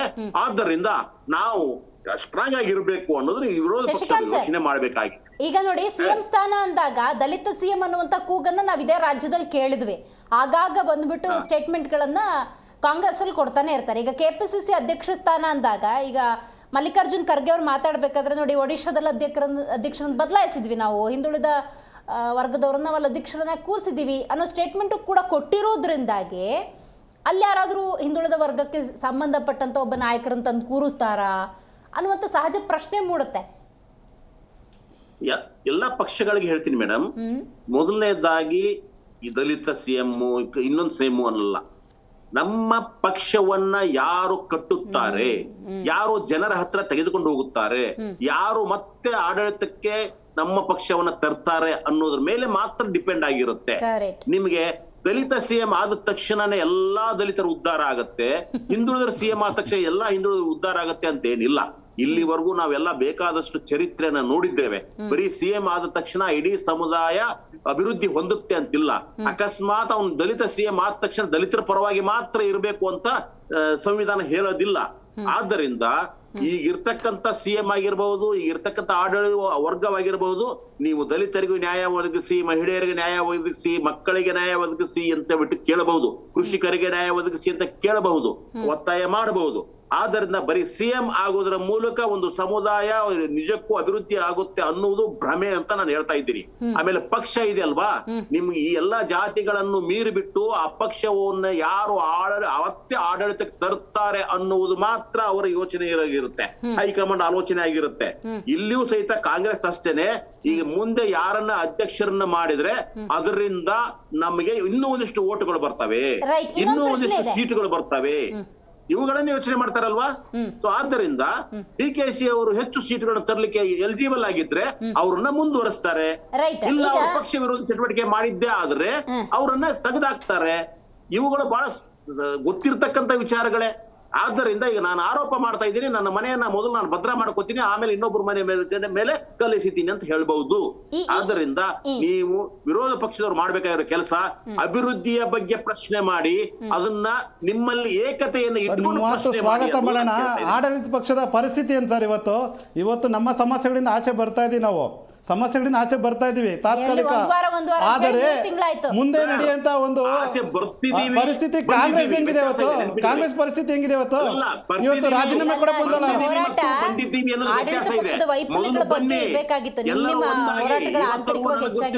ಕಾಂಗ್ರೆಸ್ ನಲ್ಲಿ ಇರ್ತಕ್ಕಂಥ ಯಾವುದೇ MLA ಆಗಿರ್ಬೋದು, ಮಂತ್ರಿ ಆಗಿರ್ಬೋದು, ಯಾರೂ ಸಹಿತ ನೇರವಾಗಿ ಸಿದ್ದರಾಮಯ್ಯ ಅವರ ವಿರುದ್ಧ ಮಾತಾಡ್ತಾ ಇಲ್ಲ, ಯಾರೂ ಸಹಿತ DK ಶಿವಕುಮಾರ್ ವಿರುದ್ಧ ಮಾತಾಡ್ತಾ ಇಲ್ಲ. ಆದ್ರೆ ಬಿಜೆಪಿಯಲ್ಲಿ ಪ್ರತಿಯೊಬ್ಬರು ಸಹಿತ ಒಬ್ರು ಇನ್ನೊಬ್ರ ಬಗ್ಗೆ ಮಾತಾಡ್ತಾ ಇದ್ದಾರೆ. ಸರ್, ಒಂದು ಉತ್ತಮ ನಾಯಕ ಬರ್ಬೇಕಾದಾಗ ಸಮಸ್ಯೆಗಳು ಆಗ್ಬೇಕು ಸರ್. ಇವೆಲ್ಲ ಆದಾಗ ಉತ್ತಮ ನಾಯಕ ಬರೋದು ರಾಜ್ಯಕ್ಕೆ ಮಾಡಬೇಕಾಗಿರೋದು ಆಳುವ ಪಕ್ಷದ ನ್ಯೂನ್ಯತೆಗಳನ್ನ ಎತ್ತಿ ತೋರಿಸುವುದೇ ಹೊರತಾಗಿ ಪರಸ್ಪರ ಕಿತ್ತಾಡುವುದು, ಜಗಳಾಡುವುದು ಅಲ್ಲ ಸರ್. ಅದು ಸಹಜ ಕ್ರಿಯೆ. ಒಂದು ಪಕ್ಷದಲ್ಲಿ ಇದ್ಮೇಲೆ ಸಹಜ ಕ್ರಿಯೆ ಇರುತ್ತೆ.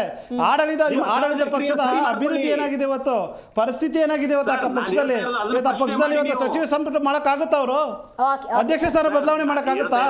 ಸಿಎಂ ಸ್ಥಾನ ಬದಲಾವಣೆ ಮಾಡಕ್ಕಾಗುತ್ತಾ? ನಮ್ಮದು ಪರಿಹಾರ ಸಿಗುತ್ತೆ, ನಾವು ಬದಲಾವಣೆ ಆಗ್ತೀವಿ, ವಿರೋಧ ಪಕ್ಷದಲ್ಲಿ ನಾವು ಡಿಕ್ಲೇರ್ ಮಾಡ್ಕೊಳ್ತೀವಿ. ಇವತ್ತು 2 ವರ್ಷ ಆಗಿದೆಯಲ್ಲ, ಇವತ್ತು ಅವ್ರು ವೇಣುಗೋಪಾಲ್ ಹೇಳಿದ್ರು, ಇವತ್ತು ಜೆಡಿಎಸ್ ಜೊತೆಗೂ ಸಹಿತ ಸರ್ಕಾರ ಮಾಡಿದ್ರಲ್ಲ, ಅವಾಗ ನೀವು ಮಾಡಿದ ಅಭಿವೃದ್ಧಿ ಯಾವುದು? ನೀವು ನಿಜಕ್ಕೂ ಅಭಿವೃದ್ಧಿ ಮಾಡಿ ಜನ ನಿಮ್ಮನ್ನ ಮನೆ ಕಲಿಸ್ತಾ ಇದ್ರು. ಆದ್ದರಿಂದ ನಿಮ್ಮ ದೌರ್ಬಲ್ಯ ಏನು,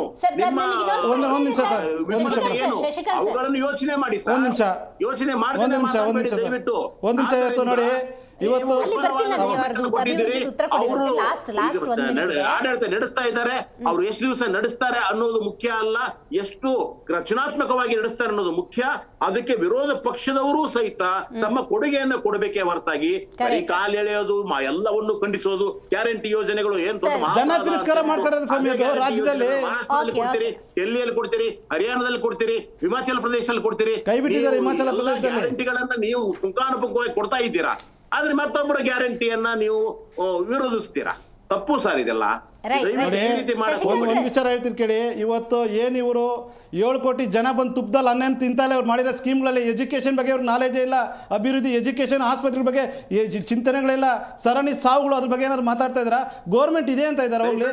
ಜನ ಮನಸ್ಸಲ್ಲಿ ಏನಾಗಿದೆ ಗೋರ್ಮೆಂಟ್? ಎಷ್ಟು ಜನ ಸಾಯ್ತಾ ಇದ್ರೆ? ಸರ್ ಬಿಡಿ, ನೀವು ಆತ್ಮಾವಲೋಕನ ಮಾಡ್ಕೊಳ್ಳಿ. ನೀವು ಚಿಂತನೆ ಇತ್ತಲ್ಲ, ನಿಮ್ಮ ಸರ್ಕಾರ ಆ ವಿಚಾರಕ್ಕೆ ನಾನು ಹೇಳ್ತೀನಿ. ಆಯ್ತು ಒಂದು ನಿಮಿಷ ಹೇಳ್ತೀನಿ, ಒಂದು ನಿಮಿಷ ಸರ್ ಹೇಳ್ತೀನಿ, ತಮ್ಮ ಮುಖ್ಯವಾಗಿ ಹೇಳ್ತೀನಿ. ಇದೇ ಸರ್ಕಾರ, ಒಂದು ನಿಮಿಷ ಸರ್, 2018ರಲ್ಲಿ ಸನ್ಮಾನ್ಯ ದೇವೇಗೌಡ ಮನೆ ಪಾಲಕ್ಕೆ ಬಂದಂಥ ಕಾಂಗ್ರೆಸ್ ಪಕ್ಷ ಅವ್ರು ಹೇಳ್ತಾರೆ 5 ವರ್ಷ ನೀವೇ CM ಆಗ್ರಿ, ನಮ್ಗೆ ಯಾವುದೇ ಪೋರ್ಟ್ಫೋಲಿಯೋ ಡಿಮ್ಯಾಂಡ್ ಇಲ್ಲ ಅಂತ ಬಂದಂಥ ಕಾಂಗ್ರೆಸ್ ಪಕ್ಷ ಮನಸ್ಥಿತಿ ರಾಜ್ಯ ಜನ ನೋಡಿದ್ದಾರೆ. ಅವತ್ತು ಮೈತ್ರಿ ಸರ್ಕಾರದಲ್ಲಿ ನಡೆದಂತೆ ನುಡಿದ ಸರ್ಕಾರ ಏನಿದ್ರೆ ಅದು JDS ಪಕ್ಷ. ಬಂದು ಕೂಡಲೇ ರೈತರ ಸಾಲ ಮನ್ನಾ ಮಾಡಿದ್ರು, ರೈತರ ಸಲಹಾ ಸಮಿತಿಗಳು ಮಾಡಿದ್ರು, ಮತ್ತೆ ಏನು ಗ್ರಾಮ ವಾಸ್ತವ್ಯಗಳು ಮಾಡಿದ್ರು, ಬೀದಿ ವ್ಯಾಪಾರಿಗಳು 10,000 ಕೊಟ್ಟರು, ಮತ್ತೆ ಏನು ಬಡ್ಡಿ ಮಾಫಿಯಾ ದಂಧೆ ಇದೆಯಲ್ಲ, ಮೈಕ್ರೋ ಫೈನಾನ್ಸ್, ಇವತ್ತು ಜನ ಸರಣಿ ಸಾಯ್ತದಲ್ಲ, ಅವತ್ತೇ ಆಗಿನ 2018ರಲ್ಲೇ ಬಡ್ಡಿ ಮಾಫಿಯಾ ದಂಧೆ ನಿಲ್ಲಿಸಿದ್ರು ಕುಮಾರಸ್ವಾಮಿ ಅವರು. ಇದೆಲ್ಲ ಅಭಿವೃದ್ಧಿ ನೋಡಿ ಅಭಿವೃದ್ಧಿ ಕಂಡಂತ ಏನು ಇವರು ಸಿದ್ದರಾಮಯ್ಯವರು JDS ಪಕ್ಷ 5 ವರ್ಷ ಬಿಟ್ಟರೆ ಇಡೀ ದೇಶದ ಕಾಂಗ್ರೆಸ್ನೇ ಬಿಡಲ್ಲ ಇವರು ಅಂದ್ಬಿಟ್ಟು ಆಡೋ ಆಗ್ಲಲ್ಲ 17 ಜನ ಆಪರೇಷನ್ ಕಮಲ ಮಾಡಿ ಕಳಿಸಿದ್ದ ರಾಜ್ಯ ಜನ ನೋಡಿದ್ದಾರೆ. ಅದಕ್ಕೆ ಗಟ್ಟಿಯಾಗಿ ಉತ್ತರ ಕೊಟ್ಟವರು ಸನ್ಮಾನ್ಯ ಸುಧಾಕರ್ ಇದಾರಲ್ಲ, ಇವತ್ತು 14 ಜನ ಆಪರೇಷನ್ ಮಾಡಿ ಕಳಿಸಿದ್ದು ಯಾರನ್ನ ಅಂದ್ರೆ ಸಿದ್ದರಾಮಯ್ಯರು ಅಂತ ಘಂಟಾಘೋಷ ಮೀಡಿಯಾ ಮುಂದೆ ಹೇಳಿರೋದ ನಾವು ನೋಡಿದೀವಿ. ಪ್ರಾದೇಶಿಕ ಪಕ್ಷದ ಅಭಿವೃದ್ಧಿ ಇದೆ, ಪ್ರಾದೇಶಿಕ ಪಕ್ಷಕ್ಕೆ ಏನಾದ್ರು ಜನ ಒಂದ್ಸತಿ ಕೈ ಹಿಡಿದ್ರೆ ಈ ಕಾಂಗ್ರೆಸ್ ರಾಷ್ಟ್ರೀಯ ಪಕ್ಷ ಇಲ್ಲಿ ಇರೋದೇ ಇಲ್ಲ. ಇಲ್ಲಿ ಈ ದೇಶದಲ್ಲಿ ಒಂದ್ಸರಿ ಕೊಟ್ಟು ನೋಡಿ. ಇವತ್ತು ಓಡ ಪ್ರಕಾಶ್ ಕುಮಾರಸ್ವಾಮಿ ಅವರು ಏನಕ್ಕಾದ್ರು ಓಡ ಪ್ರಕಾಶ್ ಕುಮಾರಸ್ವಾಮಿ ಏನಕ್ಕಾದ್ರು ಜನ ಪರ ಇದ್ದಾರೆ. ಇವತ್ತು ಒಂದು ಸರಿ ಪಕ್ಷ ಸಿಗ್ಲಿ ಪ್ರಾದೇಶಿಕ ಪಕ್ಷಕ್ಕೆ, ಇತಿಹಾಸದಲ್ಲಿ ಕಾಂಗ್ರೆಸ್ ಇರಲ್ಲ ಇಲ್ಲಿ. ನಿಜ ಆಗಿದ್ರೆ ನೀವು ಯಾಕೆ ಇವಾಗ ಈ ಜನ ನಿರ್ಧಾರ, ಜನ ಒಂದು ಸಾರಿ ಅವಕಾಶ ಕೊಟ್ಟಿಲ್ಲ ಪ್ರಾದೇಶಿಕ ಪಕ್ಷಕ್ಕೆ. ಏನು ಅಭಿವೃದ್ಧಿ ಅಂತ ನೀವೇ ತಗೊಂಡ್ಬಿಟ್ರೆ ಹೆಂಗೆ ನಾಗೇಂದ್ರ ಅವರೇ? ಅಲ್ಲ ಇರೋ ವಿಚಾರ ಮೇಡಮ್ ಅವ್ರು ಹೇಳ್ತಾ ಇದಾರೆ, ಏನ್ ನಿಮ್ಮ ಅಭಿವೃದ್ಧಿ ಅಂತ ಕೇಳ್ತಾ ಇದಾರೆ, ಹೇಳ್ಬೇಕಲ್ಲ ಅವ್ರಿಗೆ ನಮ್ಮ ಅಭಿವೃದ್ಧಿ ಹೇಳ್ಬೇಕಲ್ಲ. ಯಾಕೆ ಸೋಲ್ತಾ ಇದ್ರಿ? ಪ್ರಶ್ನೆ ಉತ್ತರ ಕೊಡಿ. ನೀವು ಜನ ನಿರ್ಧಾರ, ಮತದಾರ ಪ್ರಭುಗಳ ನಿರ್ಧಾರ.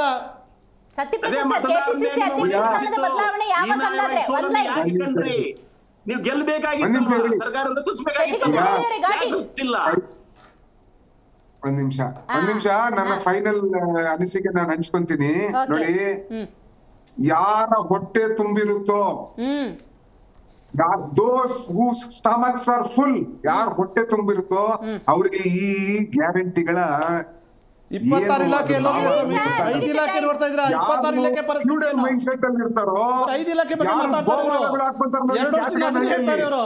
26 ಇಲಾಖೆ ಏನಾಗಿದೆ? 26 ಇಲಾಖೆ, 26 ಇಲಾಖೆ, 26 department. What about the development? ನೋಡಿ ಅಂತವ್ರಿಗೆ 2 ಲಕ್ಷ ಆದ ಮಹತ್ವ, ಗೃಹಲಕ್ಷ್ಮಿಯ ಮಹತ್ವ ಗೊತ್ತಾಗಲ್ಲ. 26 ಇಲಾಖೆ ಇವತ್ತು ನಿಶಬ್ದ ಆಗಿದೆ. ಅಭಿವೃದ್ಧಿನೆಲ್ಲ 26 ಇಲಾಖೆ, 31 ಇಲಾಖೆ, 5 ಇಲಾಖೆ ಬಗ್ಗೆ ಮಾತ್ರ ನೀವು ಗಮನ ಹರಿಸ್ತಾ ಇದ್ದೀರಿ ಇವತ್ತು. 2 ಕೋಟಿ 3 ಕೋಟಿ ಲ್ಯಾಂಡ್ ರೋವರ್ ಕಾರ್ಗಳಲ್ಲಿ ಪ್ರಕಾಶ್ ಅವರೇ 31 ಇಲಾಖೆಯಲ್ಲಿ 5 ಇಲಾಖೆ ಬಗ್ಗೆ ಮಾತಾಡ್ತಾ ಇದ್ದೀರಾ. 26 ಇಲಾಖೆ ಅಭಿವೃದ್ಧಿ ಏನು? ಅವ್ರ ಕಷ್ಟ ಗೊತ್ತಾಗಲ್ಲ. ಕರೆಂಟ್ ಕಳ್ರಿದಾರ ನೋಡಿ, ಕರೆಂಟ್ ಕಳ್ತನ ಮಾಡಿದ್ರು ನೋಡಿ. 5 ಇಲಾಖೆ ಬಗ್ಗೆ ಮಾತಾಡ್ತಾ ಇದ್ದೀರಾ, ಇನ್ನು 26 ಇಲಾಖೆ ಬಗ್ಗೆ ಏನು? ಏನು ನಾವು 26 ಇಲಾಖೆ ಬಗ್ಗೆ ಅದ್ರ ಅರ್ಥ ಆಗಲ್ಲ. ಯಂಗ್ ಇಂಡಿಯಾ ಅಂತ ಹೇಳಿದ್ರು ನೋಡಿ, 3 ಯಂಗ್ ಇಂಡಿಯಾ ನಮ್ದ್ರಲ್ಲಿ ಇದಾರೆ. ಎಲ್ಲರೂ ರೇಪ್ ಮಾಡಿ ನೋಡಿ, ಹೆಣ್ಣು ಮಕ್ಕಳನ್ನ ರೇಪ್ ಮಾಡಿ ಜೈಲಿಗೆ ಸೇರಿದ್ರು ನೋಡಿ. ಅವರಿಗೆ 2,500 3,000 ನಾವೇನು ಯುವ ನಿಧಿ ಕೊಡ್ತಾ ಇದೀವಲ್ಲ, ಅದ್ರದ್ದು ಅರ್ಥ ಗೊತ್ತಾಗಲ್ಲ. ಬಿರಿಯಾನಿಗಳು ತಿನ್ಕೊಂಡು ಕ್ಯಾತ್ಗಾನಿ ಹಣ್ಣಿಯಲ್ಲಿ ಎಲ್ಲರನ್ನು ಕಟ್ಬಿಟ್ಟು ಬಾಡೂಟ ಹಾಕಿಸ್ತಾರೆ ನೋಡಿ. ಅವರಿಗೆ 10 kg ಅಕ್ಕಿಯ ಏನು ಆ ಶಕ್ತಿ ಇದಕ್ಕೆ ಅವರಲ್ಲಿ ಇರೋದು. ಇವರೆಲ್ಲ ಉಳ್ಳವರು ಯಾರೇ 26 ಇಲಾಖೆ ಮುಚ್ಚಿಬಿಟ್ಟಿದ್ದೀರೇನ್ರಿ? ಬರೀ 5 ಇಲಾಖೆ ಬಗ್ಗೆ ಮಾತಾಡ್ತಾ ಇದ್ದಾರೆ 2 ವರ್ಷದಿಂದ ನೀವು. Okay, got it. ಗ್ಯಾರಂಟಿ ಬಗ್ಗೆ ಮಾತಾಡ್ತೀರಾ, ಇನ್ನು 26 ಇಲಾಖೆ ಏನ್ರಿ ಆಗಿದೆ? 31 ಇಲಾಖೆಯಲ್ಲಿ 5 ಇಲಾಖೆ ಬಗ್ಗೆ ಮಾತಾಡ್ತೀರಾ, 26 ಇಲಾಖೆ ಏನಾಗಿದೆ? ಆಗಿದ್ದಕ್ಕಾಗಿ ಧನ್ಯವಾದಗಳು. ಇವತ್ತು ಮಲ್ಲಿಕಾರ್ಜುನ ಖರ್ಗೆ ಅವರು ಕೊಟ್ಟಂತಹ ಒಂದು ಸ್ಟೇಟ್ಮೆಂಟ್ ಇಂದ ಕೆಪಿಸಿಸಿ ಅಧ್ಯಕ್ಷ ಸ್ಥಾನದ ಬದಲಾವಣೆ ಆಗಬಹುದು ಅನ್ನುವಂತಹ ವಿಚಾರಕ್ಕೆ ಒಂದು ಕ್ಲೂ ಸಿಕ್ಕಂತಾಯ್ತು. ಬಟ್ ಇಲ್ಲಿ ಯಾರು ಕೂತ್ಕೋತಾರೆ ಅನ್ನೋದು ಬಹಳ ಮುಖ್ಯ, ಯಾಕಂದ್ರೆ ಅದು ಪಕ್ಷದ ಆಂತರಿಕ ವಿಚಾರ. ಆದರೆ ಡಿ ಕೆ ಶಿವಕುಮಾರ್ ಅಂದ ಸಂದರ್ಭದಲ್ಲಿ ಕಳೆದ ಚುನಾವಣೆಗಳ ಫಲಿತಾಂಶ, ಆ ಸಂಘಟನಾ ಚತುರತೆ ಇರ್ಬೋದು, ಚಾಣಾಕ್ಷತನ ಇರ್ಬೋದು, ಕಾರ್ಯಕರ್ತರನ್ನು ಒಗ್ಗೂಡಿಸುವಂಥ ರೀತಿ ಇರ್ಬೋದು, ಎಲ್ಲದರಲ್ಲೂ ಎಕ್ಸಲೆನ್ಸ್ ರಿಸಲ್ಟನ್ನು ಕೊಟ್ಟಿರೋದ್ರಿಂದಾಗಿ ಅವರನ್ನೇ ಮುಂದುವರಿಸ್ತಾರ ಅಥವಾ ಹಿಂದುಳಿದ ವರ್ಗದ ಯಾವುದಾದ್ರು ಒಬ್ಬ ನಾಯಕರನ್ನ ಅಲ್ಲಿ ಕೂರಿಸಿ ಅಲ್ಲಿ KPCC ಅಧ್ಯಕ್ಷ ಸ್ಥಾನವನ್ನು ಬಲಪಡಿಸುವಂಥ ನಿಟ್ಟಿನಲ್ಲಿ ಏನಾದರೂ ನಿರ್ಧಾರವನ್ನು ತಗೊಳ್ತಾರೆ. ಒಂದು ಪಕ್ಷ ಬೇರೆಯವ್ರು ಕೂತರು ಡಿ ಕೆ ಶಿವಕುಮಾರ್ ಅವರು ಅವ್ರಿಗೆ ಬೆಂಬಲ ಕೊಡ್ತಾರೆ. ಹೀಗೆ ಹಲವಾರು ಪ್ರಶ್ನೆಗಳು ಸದ್ಯಕ್ಕಂತೂ ಇದ್ದೇ ಇದೆ. ನೋಡ್ತಾ ಇರಿ ಜಿ ಕನ್ನಡ ನ್ಯೂಸ್, ಸತ್ಯವಿಸುದ್ದಿಯ ಜೀವಾಳ.